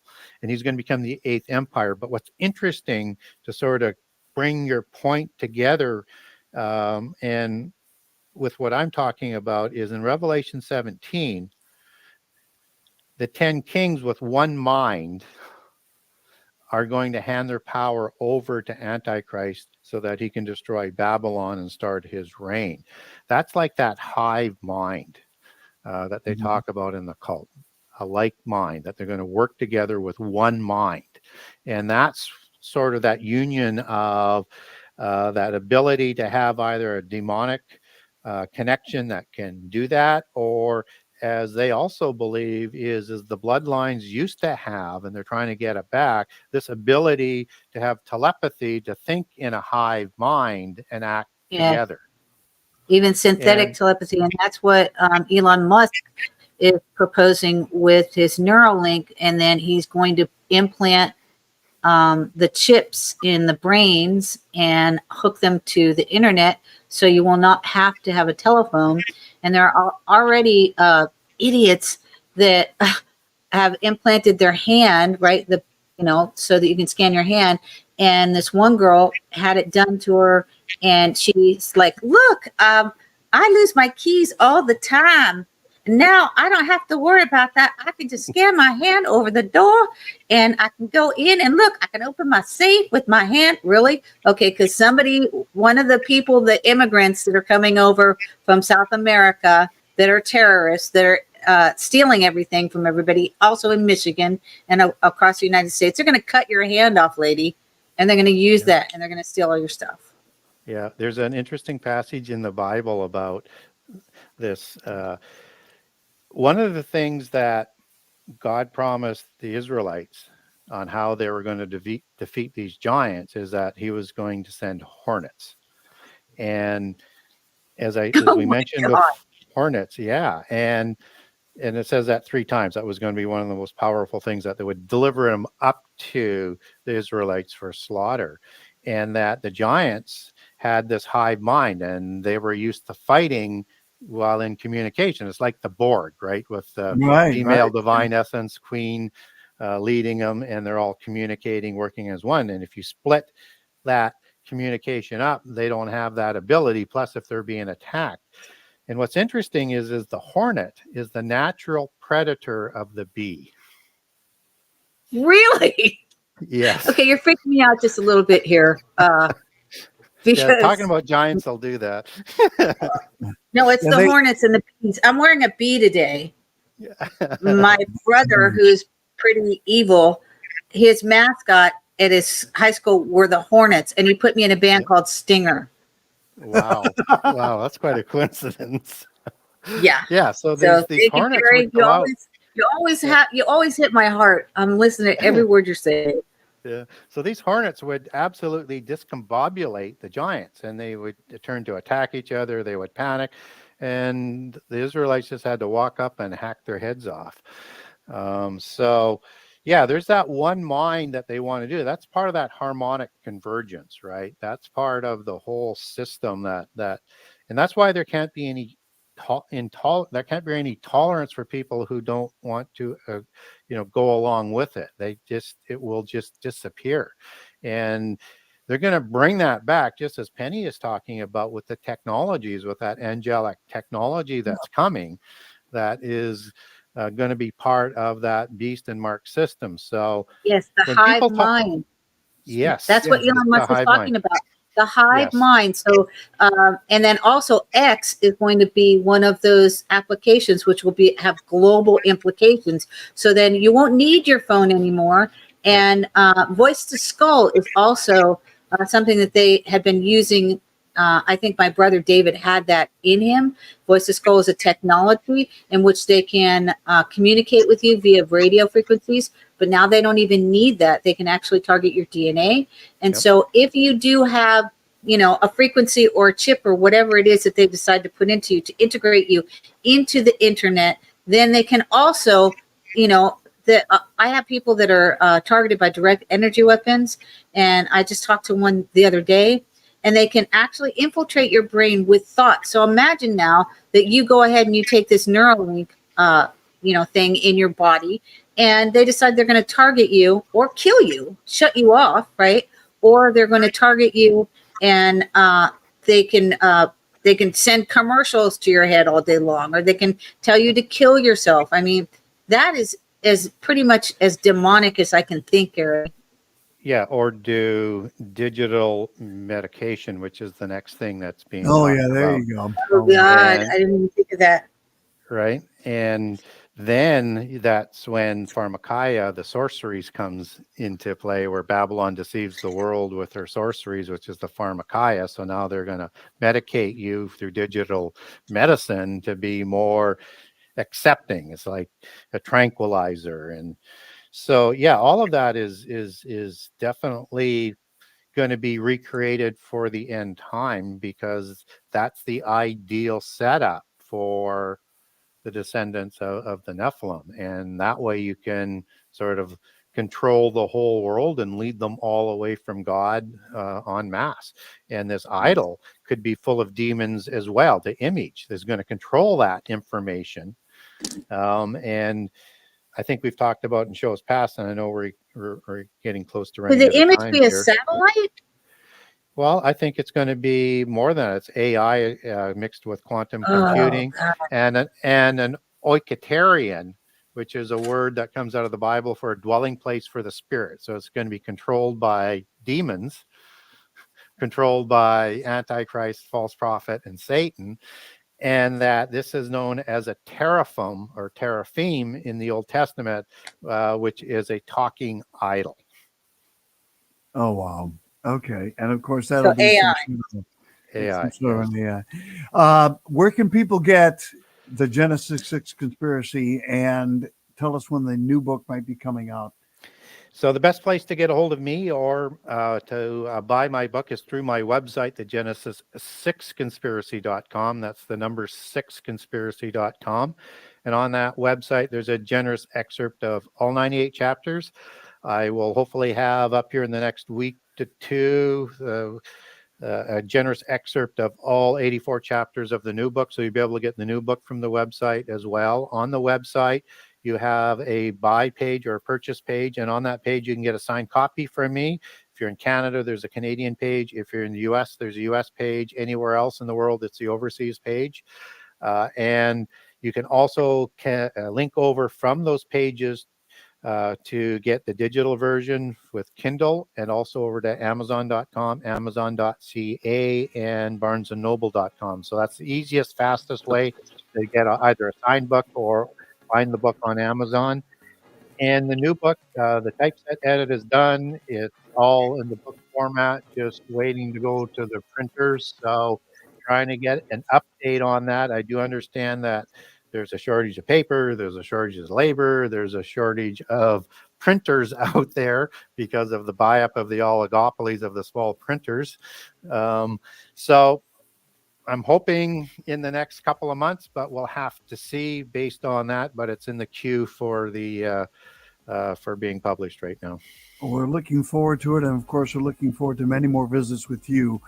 Gary Wayne, author of the Genesis 6 Conspiracy, Genesis, the number 6 conspiracy.com. Thank you for being with us again today. We appreciate it. Thank you. All right. Bye-bye. Gary Wayne here on the Awake Nation, Genesis, the number 6 conspiracy.com. We're going to take a quick break. When we come back, Victor Avila is going to join us. He's running for office. He's a good man. We're going to talk with him in just a couple of moments. Don't go anywhere as the Awake Nation continues. The next hour of the Awake Nation, by the way, is sponsored by ASEA. Aging. It's inevitable. But aging poorly is not. Our bodies are designed at the cellular level to stay healthy and strong. Our cells make special tools called redox signaling molecules that help protect cells against damage, help repair cells that become damaged, and help replace cells that are too damaged to repair. Redox signaling molecules are the key to health and vitality. So what is ASEA? Simply put, ASEA is trillions and trillions of redox signaling molecules in a bottle. Using a highly patent-protected process, our technicians break the molecular bonds of ultra-pure salt water, then recombine the free-floating atoms to form brand new molecules, redox signaling molecules, the same molecules your cells use to stay healthy and strong. Why do we need more redox signaling molecules? Because when we're very young, our bodies make plenty of these special molecules. That's why skinned knees heal so fast, and children never get sore after a full day of play. But after about age 12, our bodies make fewer and fewer of these molecules. As adults, illnesses linger longer, and we get sore after a few hours of exertion, and damaged cells take longer to heal. We need a redox signaling supplement. ASEA is the world's first and only redox signaling supplement. The only product on the planet containing native to the body redox signaling molecules. Your cells know how to take care of themselves. They just need a little extra help. Give yourself the molecular tools you need to stay vibrant, healthy, and strong. Click Order and try ASEA today. Need more information?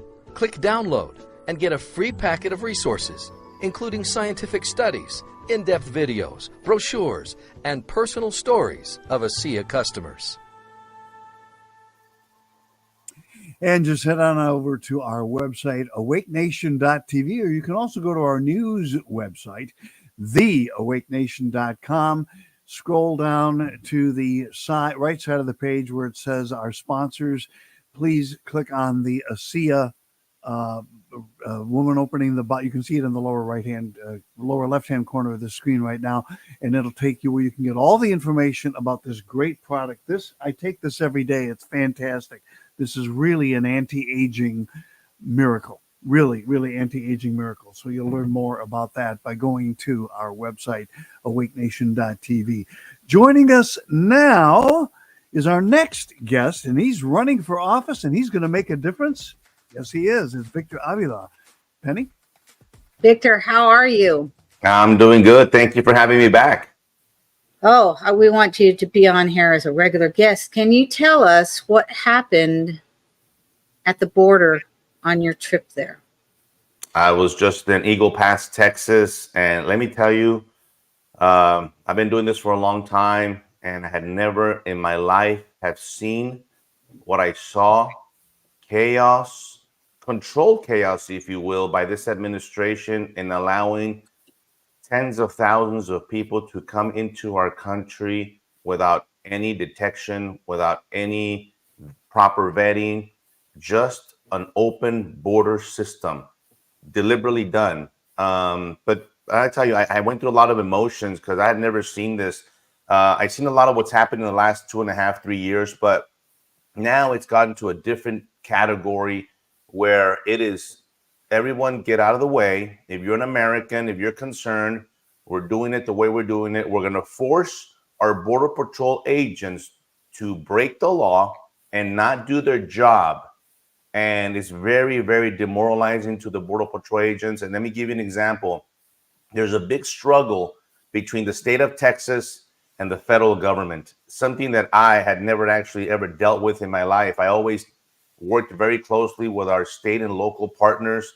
We always needed them. They needed us. We worked together to solve crimes and put bad people in prison. This does not exist down at the southern border right now in Texas. There is no coordination. We are definitely not on the same page.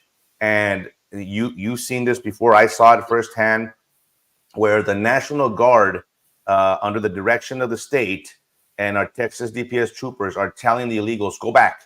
Do not come in as they're wading the river. Go back. Do not come in. The border is closed. And they come in anyway. They come and stand by the bank of the river. And the reason why they do that is because they wait for Border Patrol agents to come over. This is the most ironic thing I had ever seen. They look for green uniforms, because they know that they will be allowed in. As soon as a couple of Border Patrol agents are cleared up from under the bridge of processing, they send them over to that area by the river, and they'll cut the razor wire and guide the illegals in. This is it's disgusting, and I want to make sure people understand this is not on the individual border agent down there. You have to understand this. This is on this administration, on Alejandro Mayorkas, forcing these agents to do that, because if they do anything else, they will be fired and lose their jobs and lose their pensions. And they have put them in a very, very difficult situation. So then they cut the wire, the illegals come up. Then as soon as the border agents leave, the state guard comes up and replaces the wire. And I saw this happen over and over and over again. Thousands and thousands. I was there for 2 days. Several thousand people came in, mostly from Venezuela, Chinese nationals, Italians, Africans. I mean, you name it. They're coming from all over the world. And it hasn't been sustainable. I said this from the very beginning. This is not sustainable. When it's not sustainable now, we actually have no more room. There's no more room in El Paso. There's no more room in Eagle Pass, Texas, and these facilities. They're overrun. Even the NGOs, who, as a congressman, that's the first thing, one of the first things I'm going to do is take away their power and their money and their status. Even the NGOs are turning the illegals away because they have no room to put them. And so where are they going? They're releasing them to the streets. An average of 3,000 illegal aliens a day being released. This is just in Texas, okay? Yes. 1,000, between 1,000 to 1,500 in El Paso, and another 1,000 to 1,500 in Eagle Pass, to the streets to let them figure out how in the world they're going to get to their final destination, either by bus or by airplane. The city of El Paso purchased an abandoned building, an abandoned elementary school building, to house the illegals there, because there was nowhere to put them. They were sleeping in downtown in the plaza outside, and you can't have that. People see the what's going on here is it's upside down and backwards. Is everything is for the illegal aliens, not for you and me, the American citizen taxpayer.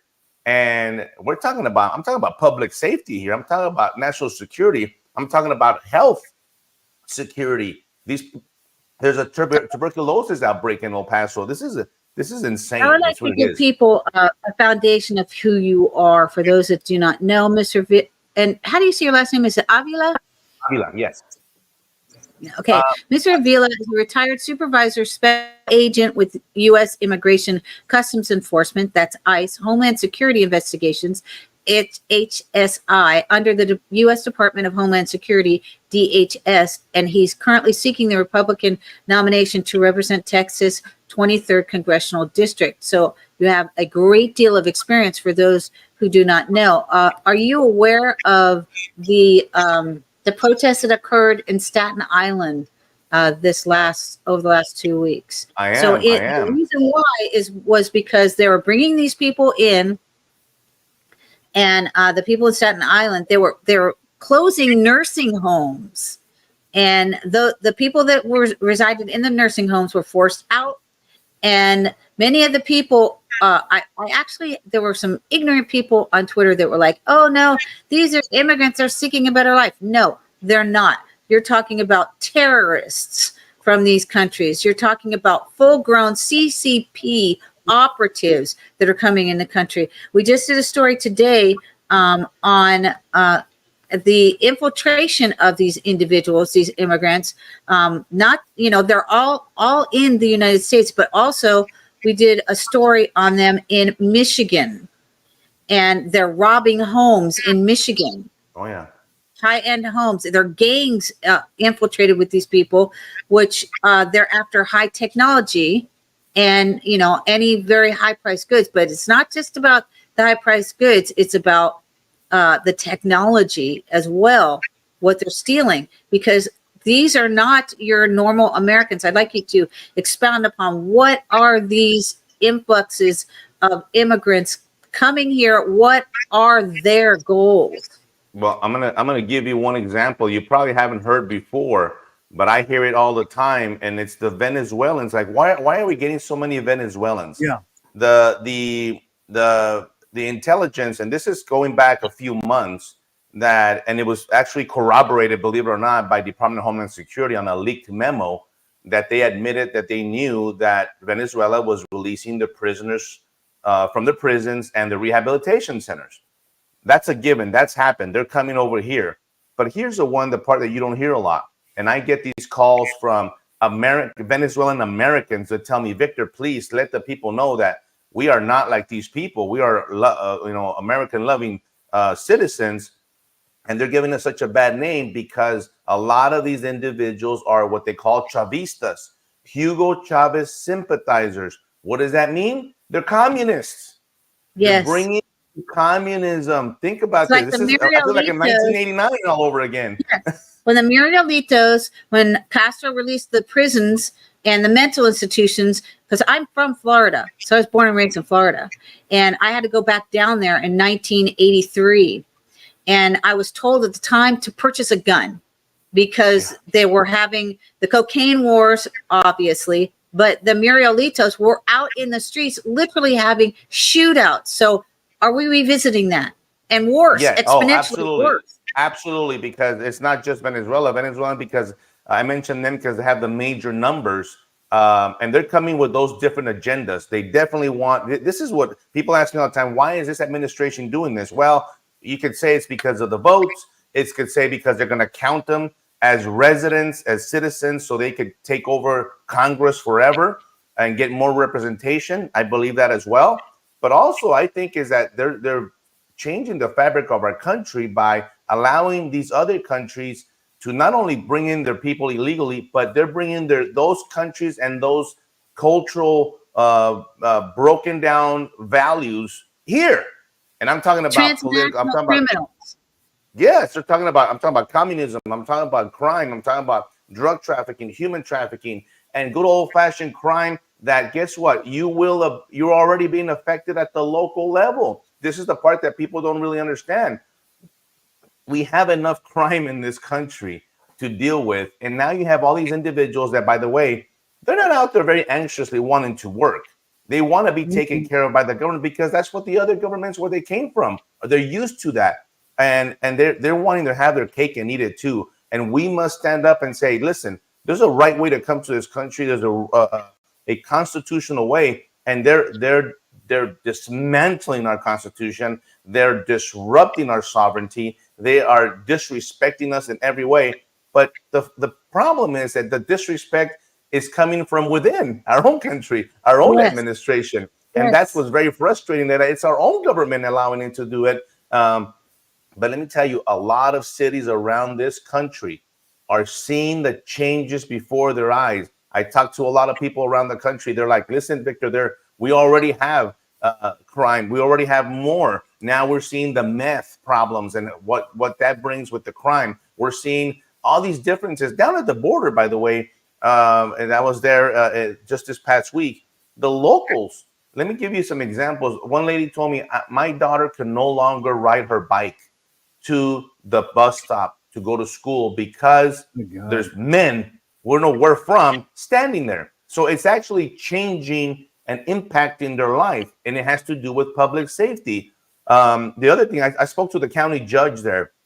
He says their county hospital in Eagle Pass, Texas, Maverick County, overrun by illegals. So the U.S. citizen in Eagle Pass, Texas cannot get services, ER services, because it's been overrun and overtaken by illegals.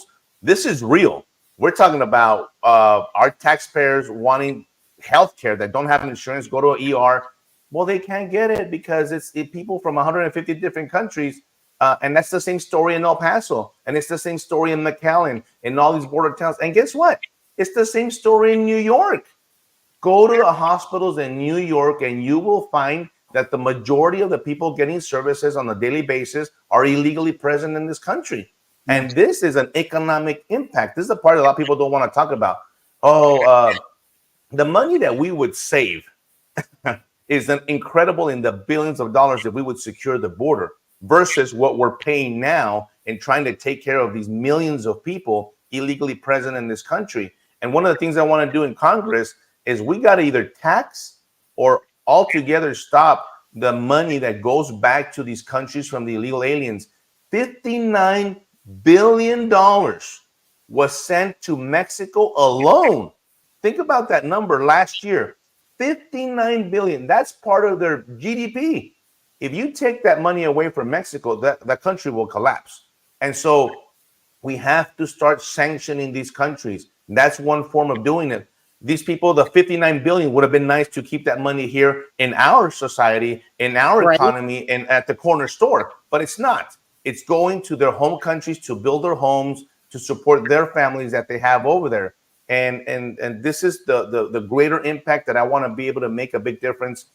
Because like you said, I understand this. I understand the big picture. And especially for me, it's been the public safety and the national security. We have people that are they terrorists? They're already here. Why do we have to have an attack happen on this country for all of us to wake up? I'm telling you right now. That's why I love the name of this show, The Awake Nation. You better awaken now. Because by the time that happens, it's too late. We need to take care of this now. And unfortunately, it starts at the southern border. We have to do when something. When you were down there, who else was down there with you? Oh, my goodness. I got to tell you. So Elon Musk showed up when I was there. And, there was a big, first of all, this is the irony. They kicked all of us out. Fox News was down there. That's the biggest news network. There was a lot of smaller independent news, but there's no CNN, no NBC, none of those. There was an affiliate from Miami down there that I interviewed with, but they kicked us all out. They actually said, get out of the way because Elon Musk is coming. And let me tell you, I have mixed emotions. So Elon Musk has a huge platform. Okay, great. He's going to bring attention to the border. That's a good thing. But let me tell you, he actually was escorted by the guy that I'm trying to primary. And I'm thinking, why in the world that if Elon is such a smart guy, why didn't he seek out some experts to actually get briefed on the border instead of just standing there and waving at the illegals on Mexico coming over from the other side and making it more like a dog and pony show? I really would have appreciated more of us. Let's sit down. Let me brief you and tell you the realities of what we're facing here so you could put that true information out in this billion people platform that you have. But no, that wasn't the case. It was more of a dog and pony show. And then the irony is that the incumbent is the one that blocked the border security bill just a few months ago. I'm sure he didn't tell Elon Musk that part. And so people need to realize and pay very close attention to their elected officials because we got to go beyond vetting them. I ask people, vet me, look me up, ask questions, and I will tell you the truth. I'll tell you who I am. You're getting a real person in Congress, not one that's going to tell you one thing right now in your face and then do completely the opposite in Washington, D.C. The people are tired of that. They censured Tony Gonzalez down there. The party censured him because they're like, you can't do that. You can't tell us one thing and then go vote with the left and you have an R in front of your name. They're disgusted by it. They feel betrayed. And I want to tell the people, there are people that care about this. There are people that care about the state of Texas and this district, and for that matter, the entire country, because this race has national implications because everything that happens down there is going to affect Staten Island. It's going to affect the rest of the country. It is. Yes, it is. There's absolutely no doubt about it. Because this is a national issue. Tell if I want to make sure we get this in because we have limited time. How people can help you with your campaign? please go and visit Victor Avila for Congress.com, FOR, Victor Avila for Congress.com. Your donations are welcome. I'm getting people helping me from Florida, Connecticut, because they understand. They're like, Victor, please do something down there. And let me tell you something. I bring a lot of expertise, but we're gonna change this in 2024. And it brings a little smile to my face because I know we're gonna change this. And you need someone like me down there that, boy, you're gonna see an immediate change. And not only on the border, that of course some of the parts are gonna be easy to do. It's gonna be the interior enforcement that I'm very in tune with. We're gonna get our ERO. We're going to start with the people that just came in. How about we start with them? 7, 10, 15 million. Let's start shipping them out. I'm going to start focusing on overstays. So if you're an overstay in this country, of your country, you're also illegally present here. Just because you came on an airplane doesn't make you legal. You will be gone too. We will go pick you up. And we're going to start making some waves that people are going to fear. If you're illegally present in this country, you will, they live in the shadows. Well, you better live in the shadows because we're going to come find you and we're going to take you and we're going to hold everybody responsible. If you want to come to this country, you do it the right way and we'll let you do it the right way. There are people that are waiting 10, 12, 14 years that are good people that are going to be contributors that are going to do good they're not going to be a public charge for us. That's right. Okay. I want those people to come in. They're going to be incorporated and they're going to assimilate. I don't think that the public understands who is really coming into this country. What are your thoughts on Governor Abbott? Is he doing a good job? That's a great question, Penny. Let me tell you, he will not follow all the way through. We got the buoys. We got the razor wire. And he says the declaration of invasion, but it's not a true declaration. It's not through the legislative session to say, we have actually officially declared an invasion and we will adopt the U.S. Constitution, Article 1, Section 10, and we will become the federal government. Our Texas DPS troopers will be the front line, and I'm going to line them all up on the border, and we're going to repel. We don't want to take custody of the people. We will repel them from the river, and you're not going to come in. They won't do it. They won't do it. He's doing the razor wire. He's doing a lot of shenanigans. He's doing the buoys and all that stuff. What it comes down to, the bottom line is it stopping anybody from coming into this country illegally? Absolutely not. That's, and that's absolutely amazing because, he's nothing but a rhino, a globalist, and that's a problem. Do you see the state of Texas becoming more blue? So that's my fear. We're already purple in a lot of areas, let me tell you. And their target is Texas because they know that as Texas goes, the nation goes. They know that they're gonna try to get rid of Ted Cruz. They're gonna try to listen. We are at a fight of our lives. I spoke in San Antonio last month in front of the GOP there and part of the district, and I told them that I was gonna flip the district red, and technically it's red because the incumbent is a Republican, but I said, I'm going to flip it red. And they were a little confused. They're like, what are you talking about? I said, true red, not rhinos, not Republicans and that vote with Democrats. Correct.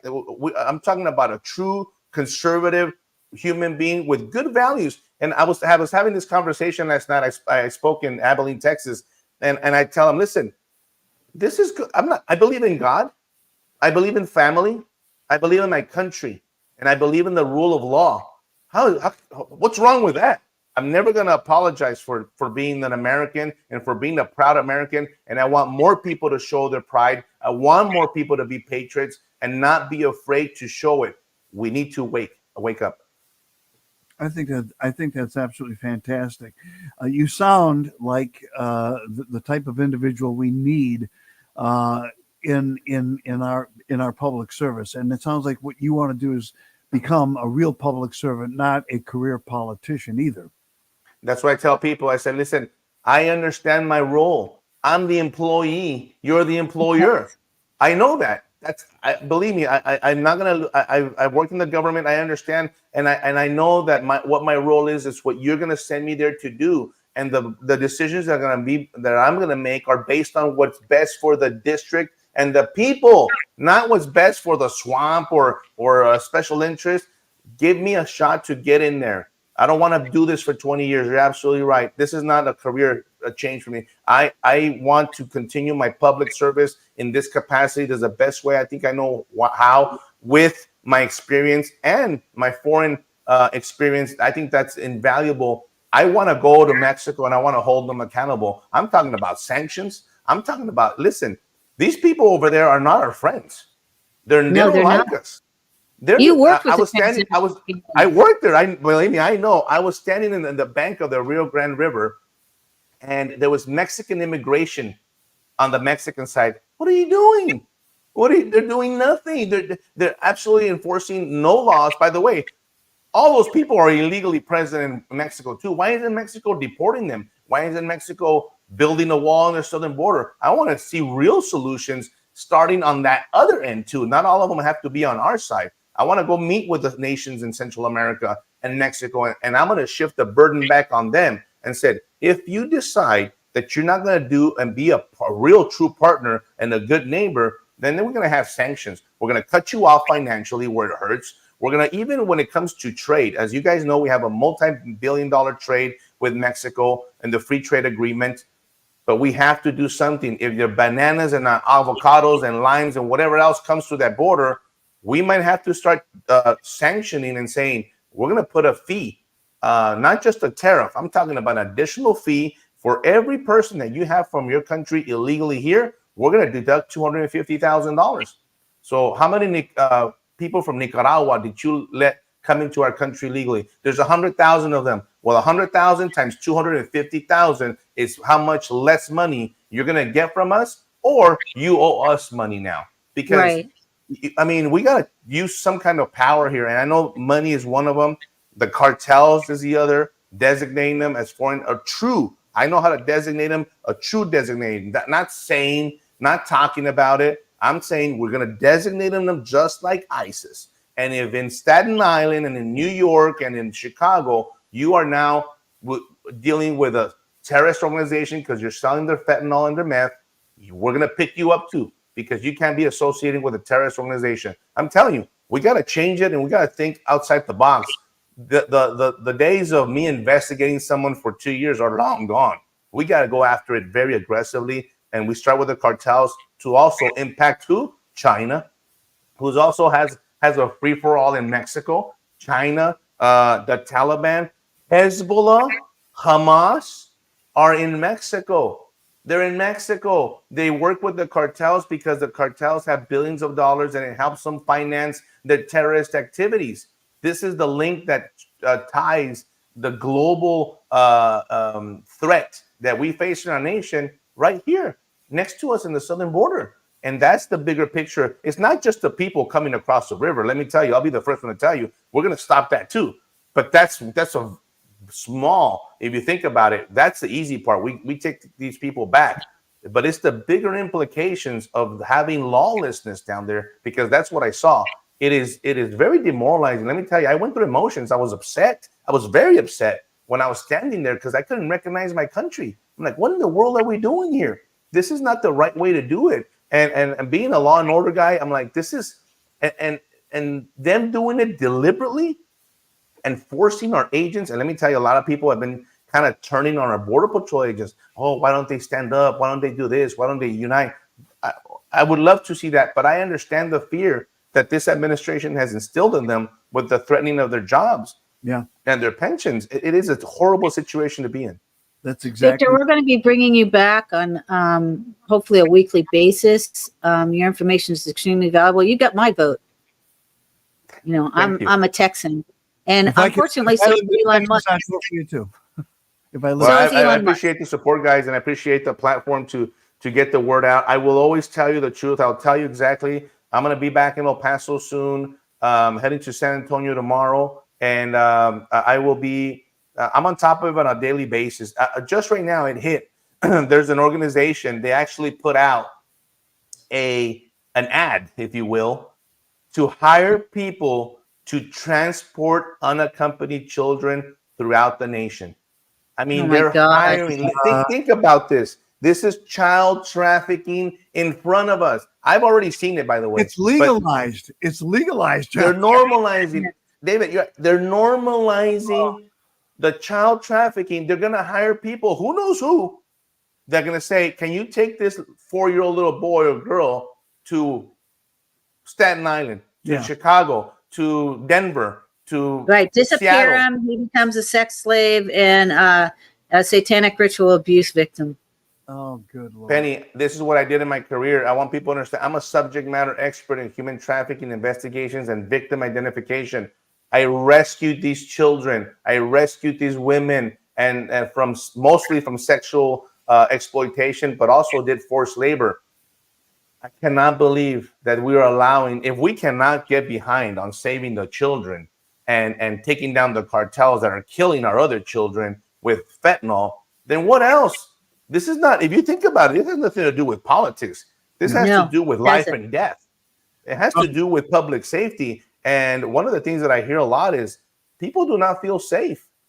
I don't know if you saw the news. It hit this morning that the representative, the congressman, got carjacked last night. Yeah, I just saw that. It just came over. I mean, why now? A congressman have to get carjacked for them to start paying attention? This is the part that I always said this.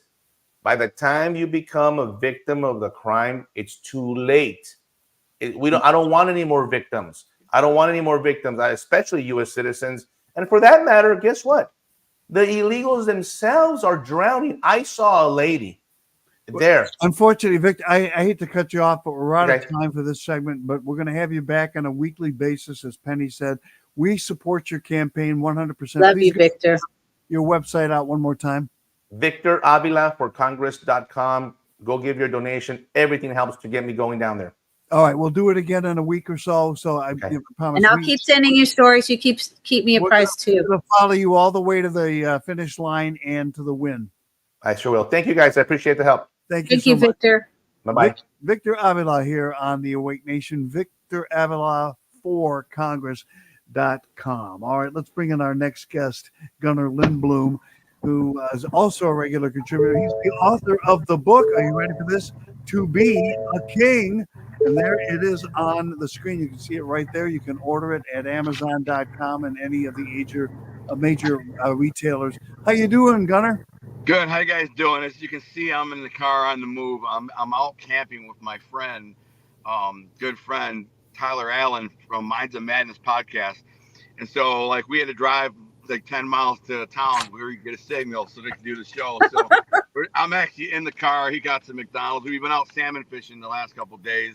Or yesterday we went salmon fishing. Caught a bunch of big salmon. Had a lot of fun. He come all the way from where you at? Toronto, Ontario. Toronto, Ontario. I knew it was like outside of Toronto.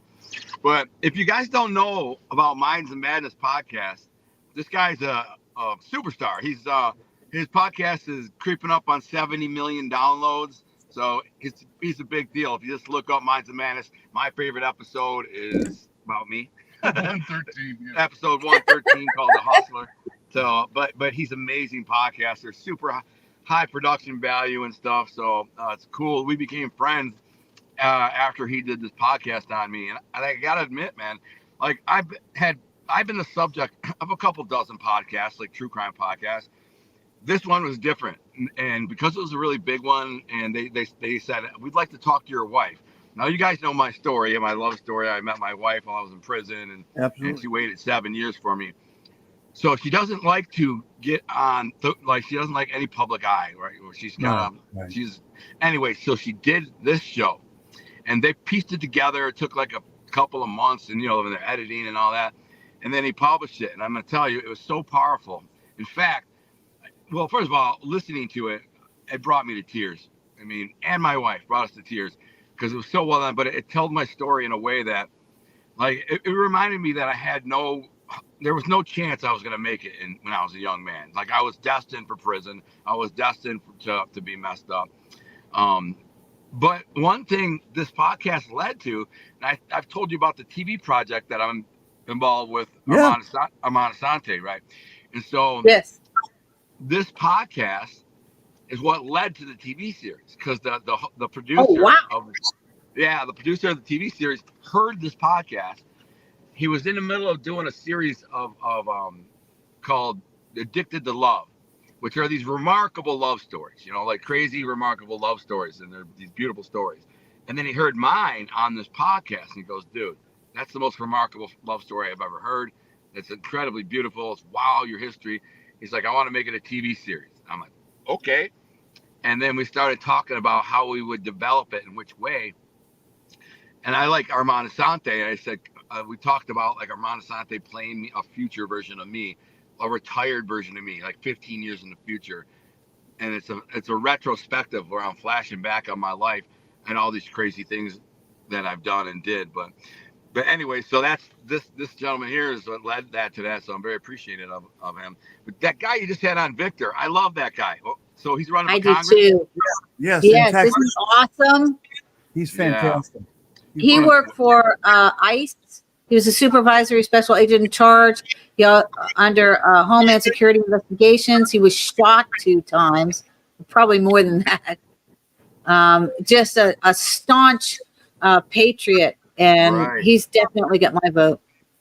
Yeah, that guy's a rock star, man, and he should be proud of himself, and we should all be proud of him, man. The world needs more of him, because basically, what he said on the way here, we were talking about the open borders and stuff, and he's from Canada, so he doesn't really he doesn't see it like we do in the news and the media like we do.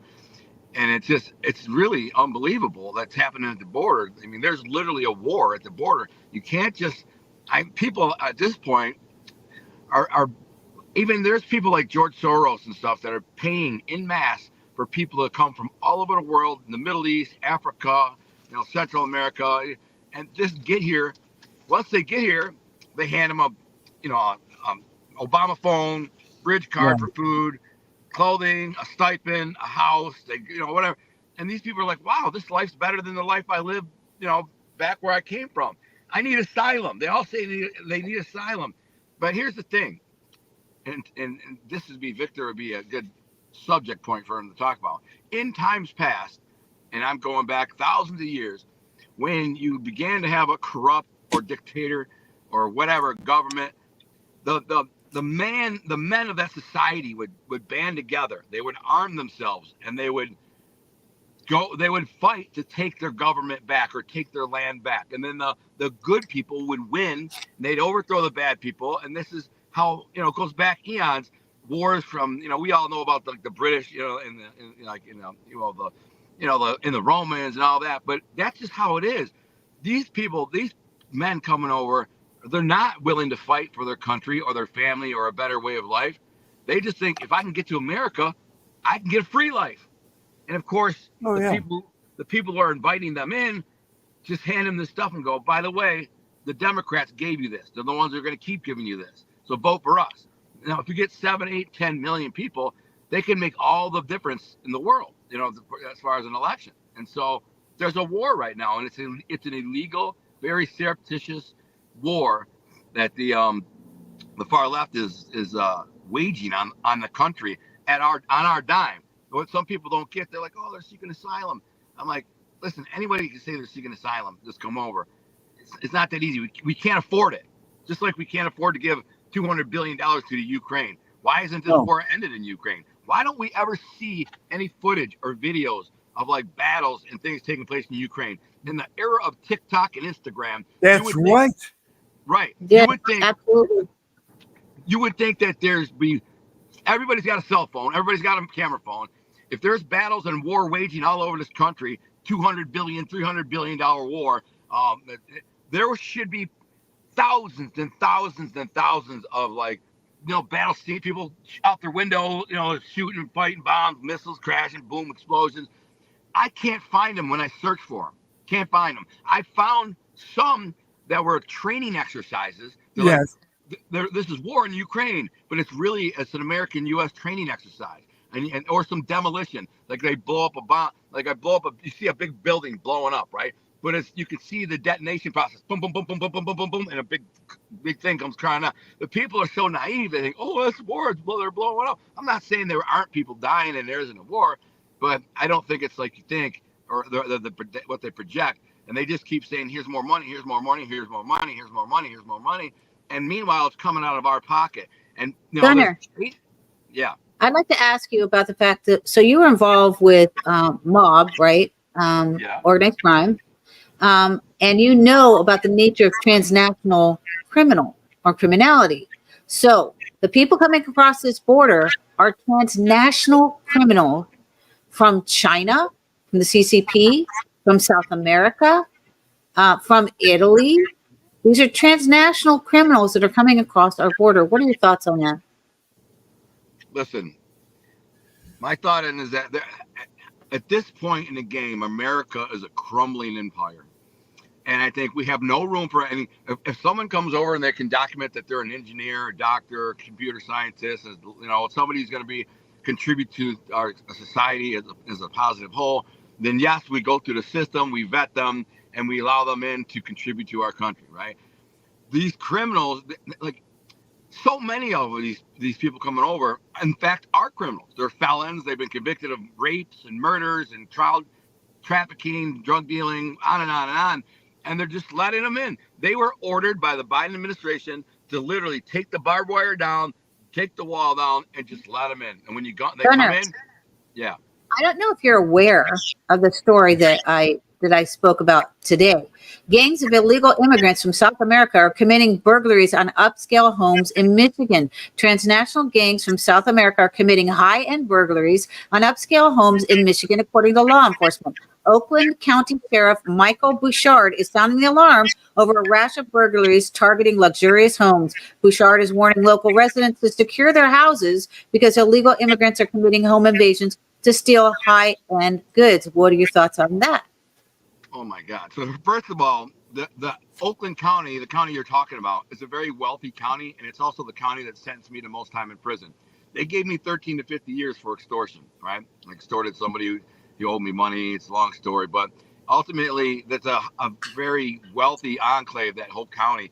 And but that doesn't surprise me at all. When you invite these people in without being vetted, and they're getting a free life, so they're like, I can do whatever I want. With soft on crime policies, even if they get caught, they're not going to go to jail.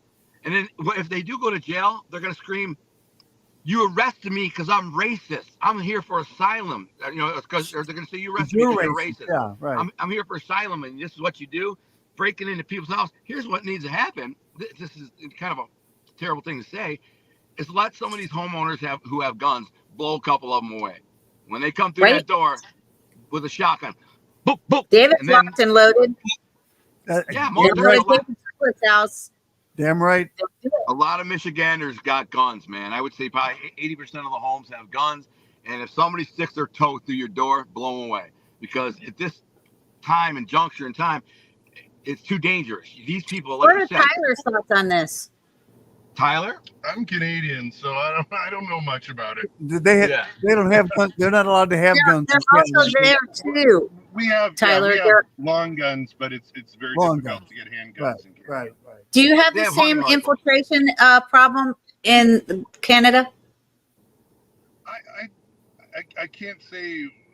Can't give you an educated opinion on that. Tell them what you just said about the Indians in the neighborhood. How they're these immigrants, Indians have come in and they've taken over a whole portion of the city. Because we actually had a pastor on our show from Canada who said that because he was protesting with the truckers over COVID, he was thrown in jail under Trudeau and tortured, and he's still facing litigation.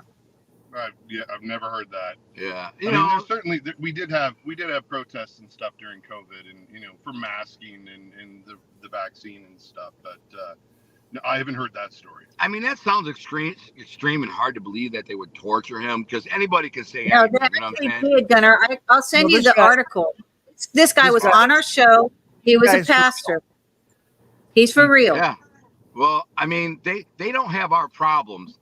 And they kind of look down and look below in our country and kind of see if the highlights, maybe in the media, the news mentions this, that, and that. They don't see bumbling Joe Biden, and bumbling Kamala Harris, and they don't know about the policies that the left is implicating, teaching the kids that you could be a boy or a girl when you're 4 or 5 or 6 years old, and if you want to transition at 7, your parents don't have to know, and then your doctor has to give you transition drugs, otherwise he goes to jail. I mean, it's just the crazy stuff that's happening in this world. Canada's more stable in that regard, I believe. But what about the Nazi who was in Parliament with Zelensky? yeah, did you hear about that? No.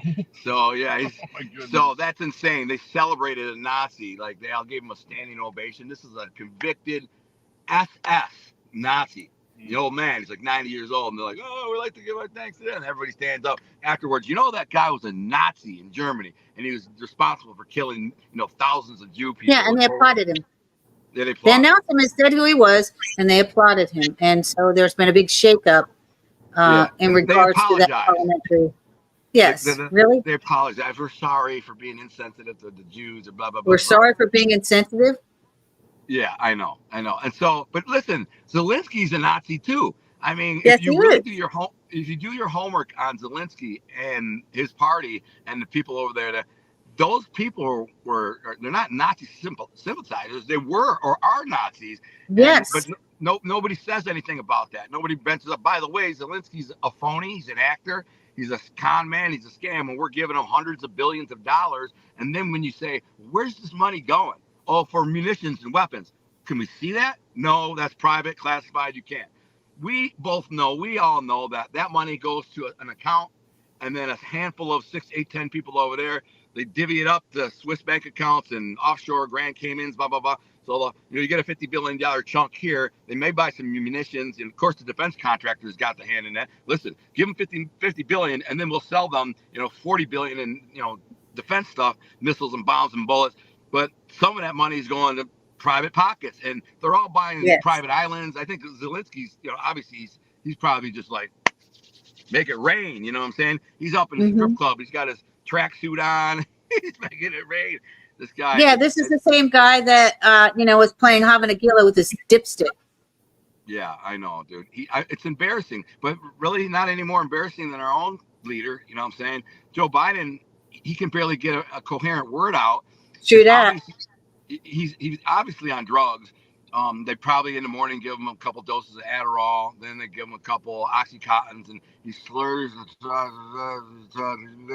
you can barely even understand the guy. He reads from his teleprompter. He stumbles out there. He stumbles off. Doesn't shake the hand of the Brazilian president or whatever. It's embarrassing, man. As an American, I'm embarrassed that the world sees this, and they lampoon our leaders all over the world on their comedy channels and their talk shows, and we're getting roasted, right? But then even more is they start picking apart our policies, the stuff with the little kids and the perversions and the LGBT. They start looking at the borders. They start looking at this and stuff like that. And people around the world are like, this can't be real, man. This is America, the most powerful country in the world. This can't possibly be. This is fake, right? Nope, it's real. This is the world we're living in here. So it's unbelievable. Wow. So can you talk a little bit about, to shift gears real quick, tell us a little bit about your clothing company. My clothing line, Arthing Apparel, I'm actually not wearing any right now, but I have my one of my hats. It's kind of an old-fashioned hat. Arthing Apparel. So if anybody doesn't know the term Our Thing, it's a double entendre. So Our Thing is the English translation for the words Cosa Nostra. Now, if you know what Cosa Nostra is, it's the mafia. Our family. Euphemism. Yeah. So the mafia calls itself Cosa Nostra, right? But in English, it just means Our Thing. So I made this I kind of developed this kind of edgy clothing line, kind of urban, athletic apparel, full line. We sell everything from tracksuits and t-shirts and hoodies, and hats, duffel bags, merch, everything. But the cool part about the apparel is it's, it says Our Thing in your city. So so the front and back is done on every garment. And so if you're he's from Toronto, I could send him a tracksuit that says Toronto, Our Thing, right? And then in the back, it has our logo, kind of this, if you can see it, this little gangster guy. I can't see the little gangster guy in the middle there. That's our logo. It'll be on the back, and it'll say Toronto, Our Thing. So basically, it's for people, you don't want to take pride in where you come from. It's not about the mafia so much, but it's kind of cool that it has that edgy double entendre underworld vibe. But if I'm from Detroit, so everything I wear is a Detroit art thing. When I'm traveling and I'm walking through an airport or whatever, people look over and like, Detroit, you know, they'll point at me and go, that's Detroit. I'm like, yeah. Or they always ask me, what's that Detroit art thing? I'm like, that's my line of apparel. It's like, no way, man, give me a card. And I give them a card. But so wherever you're from, it's your city. That's the cool part. You take pride in your city, state, town, whatever, and it'll be your thing. So everybody, I think most people take pride in where they're from, you know, and so that's what we do. And how's the series going? It's right now. It's in the sizzle is in post being edited, and it's kind of taken a while because the sizzle editor that they contracted is kind of a big deal. He's a sizzle editor for Netflix, right? So he had a couple of major projects in front of ours, so they rather would wait, you know, a month or two to move it along and get this guy and try to find somebody else. So it's kind of in that process where they're just starting to work on editing. He said it's a 10-day job to do the sizzle reel. It's Armand Asante highlights. It's a whole other.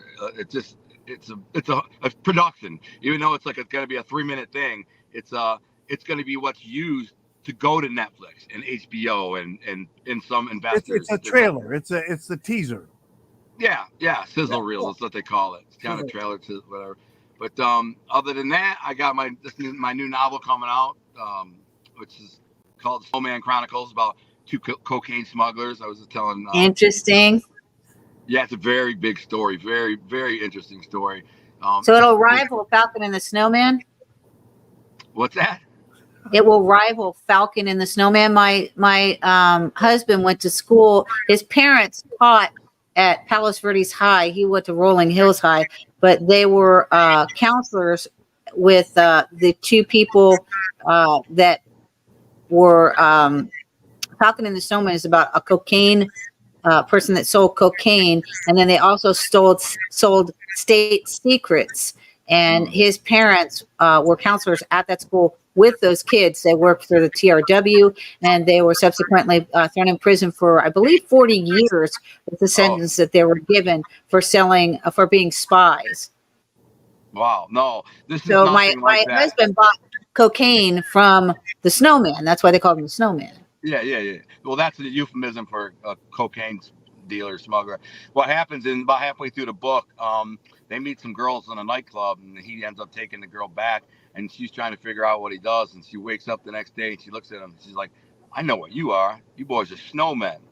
And like they're in Miami, and he kind of laughs, and that's kind of how the name of the book comes from. But it's a massive story. It starts off with this kid who was his mother is 14 years old, got pregnant in Colombia, moved to the United States with her parents, ended up moving when the main character is 14 years old to a suburb outside of Detroit, St. Clair Shores, and just down the street from him, there's a character named Titus Tagliano, who's a young drug dealer, but his uncle's kind of a high-level mob guy.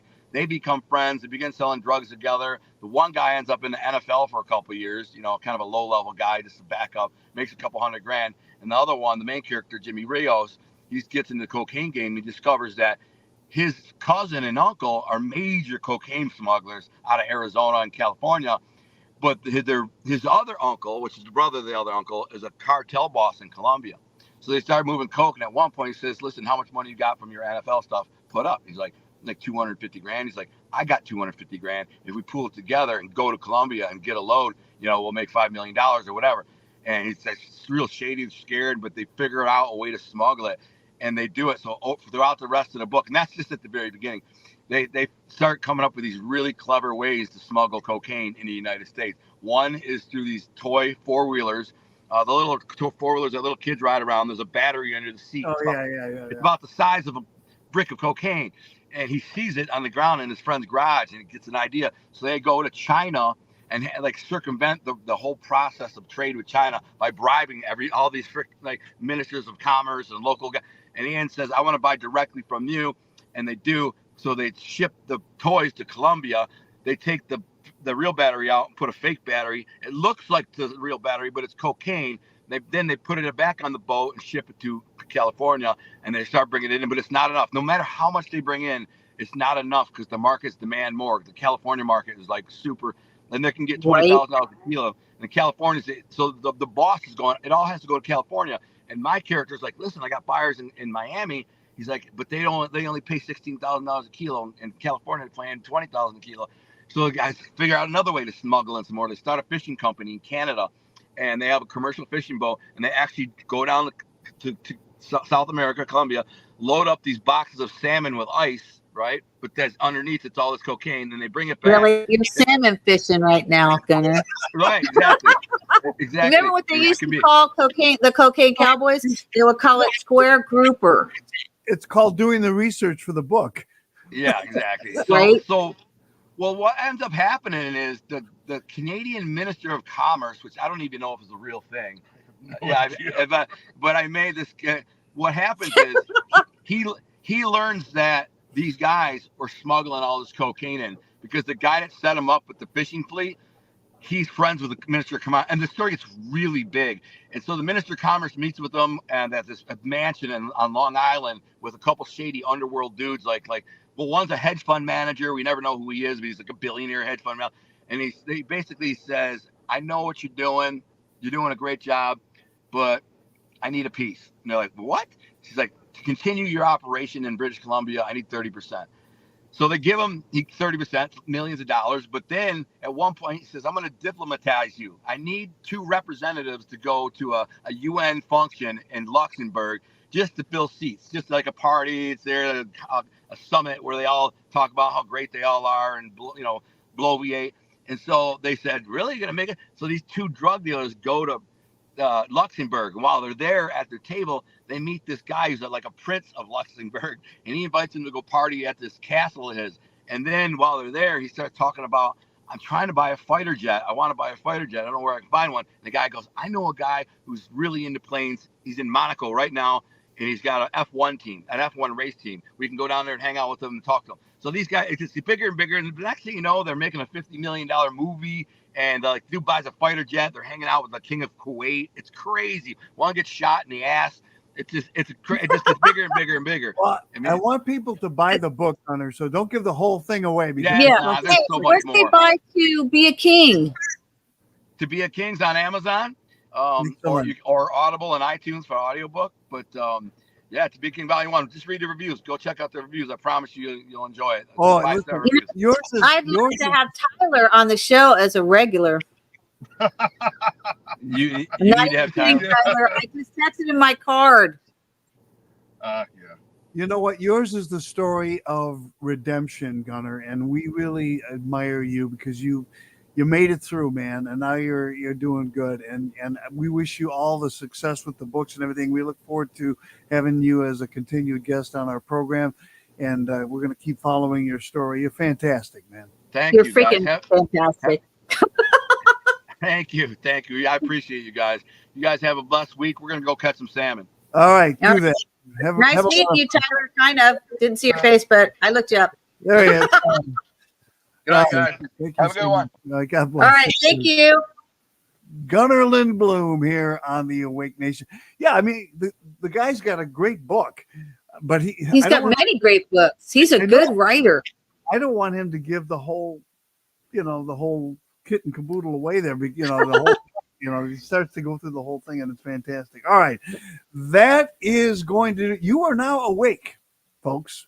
Think about that. You're awake, and we appreciate you being with us Monday through Friday, starting today for 3 hours, 8 a.m. to 11 a.m. Central, 9 a.m. to noon Eastern. As for today, well, look at this. We're out of time, so we're out of here. Zublick out. Shepard out. Goodbye for today from the Awake Nation with co-hosts David Zublick and Penny L.A. Shepard. You can catch us live on Rumble, X, and at awakenation.tv. Monday through Friday, 8 a.m. to 11 a.m. Central, 9 a.m. to 12 noon Eastern. Join us for the Awake Nation News for a quick shot of espresso for 30 minutes of breaking news, 8 a.m. to 8:30 a.m. Central, 9 a.m. to 9:30 a.m. Eastern.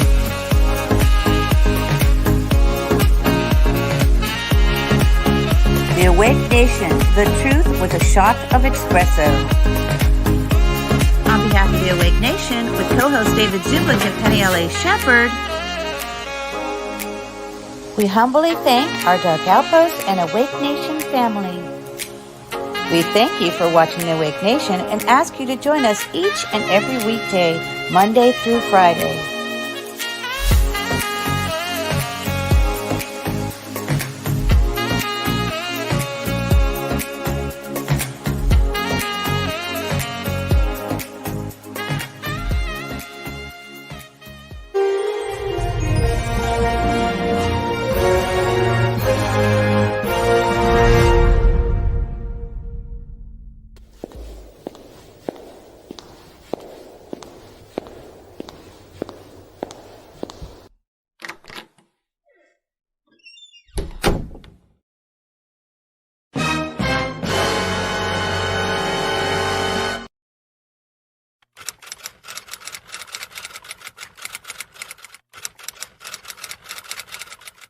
Ship doo doo doo doo doo, yeah.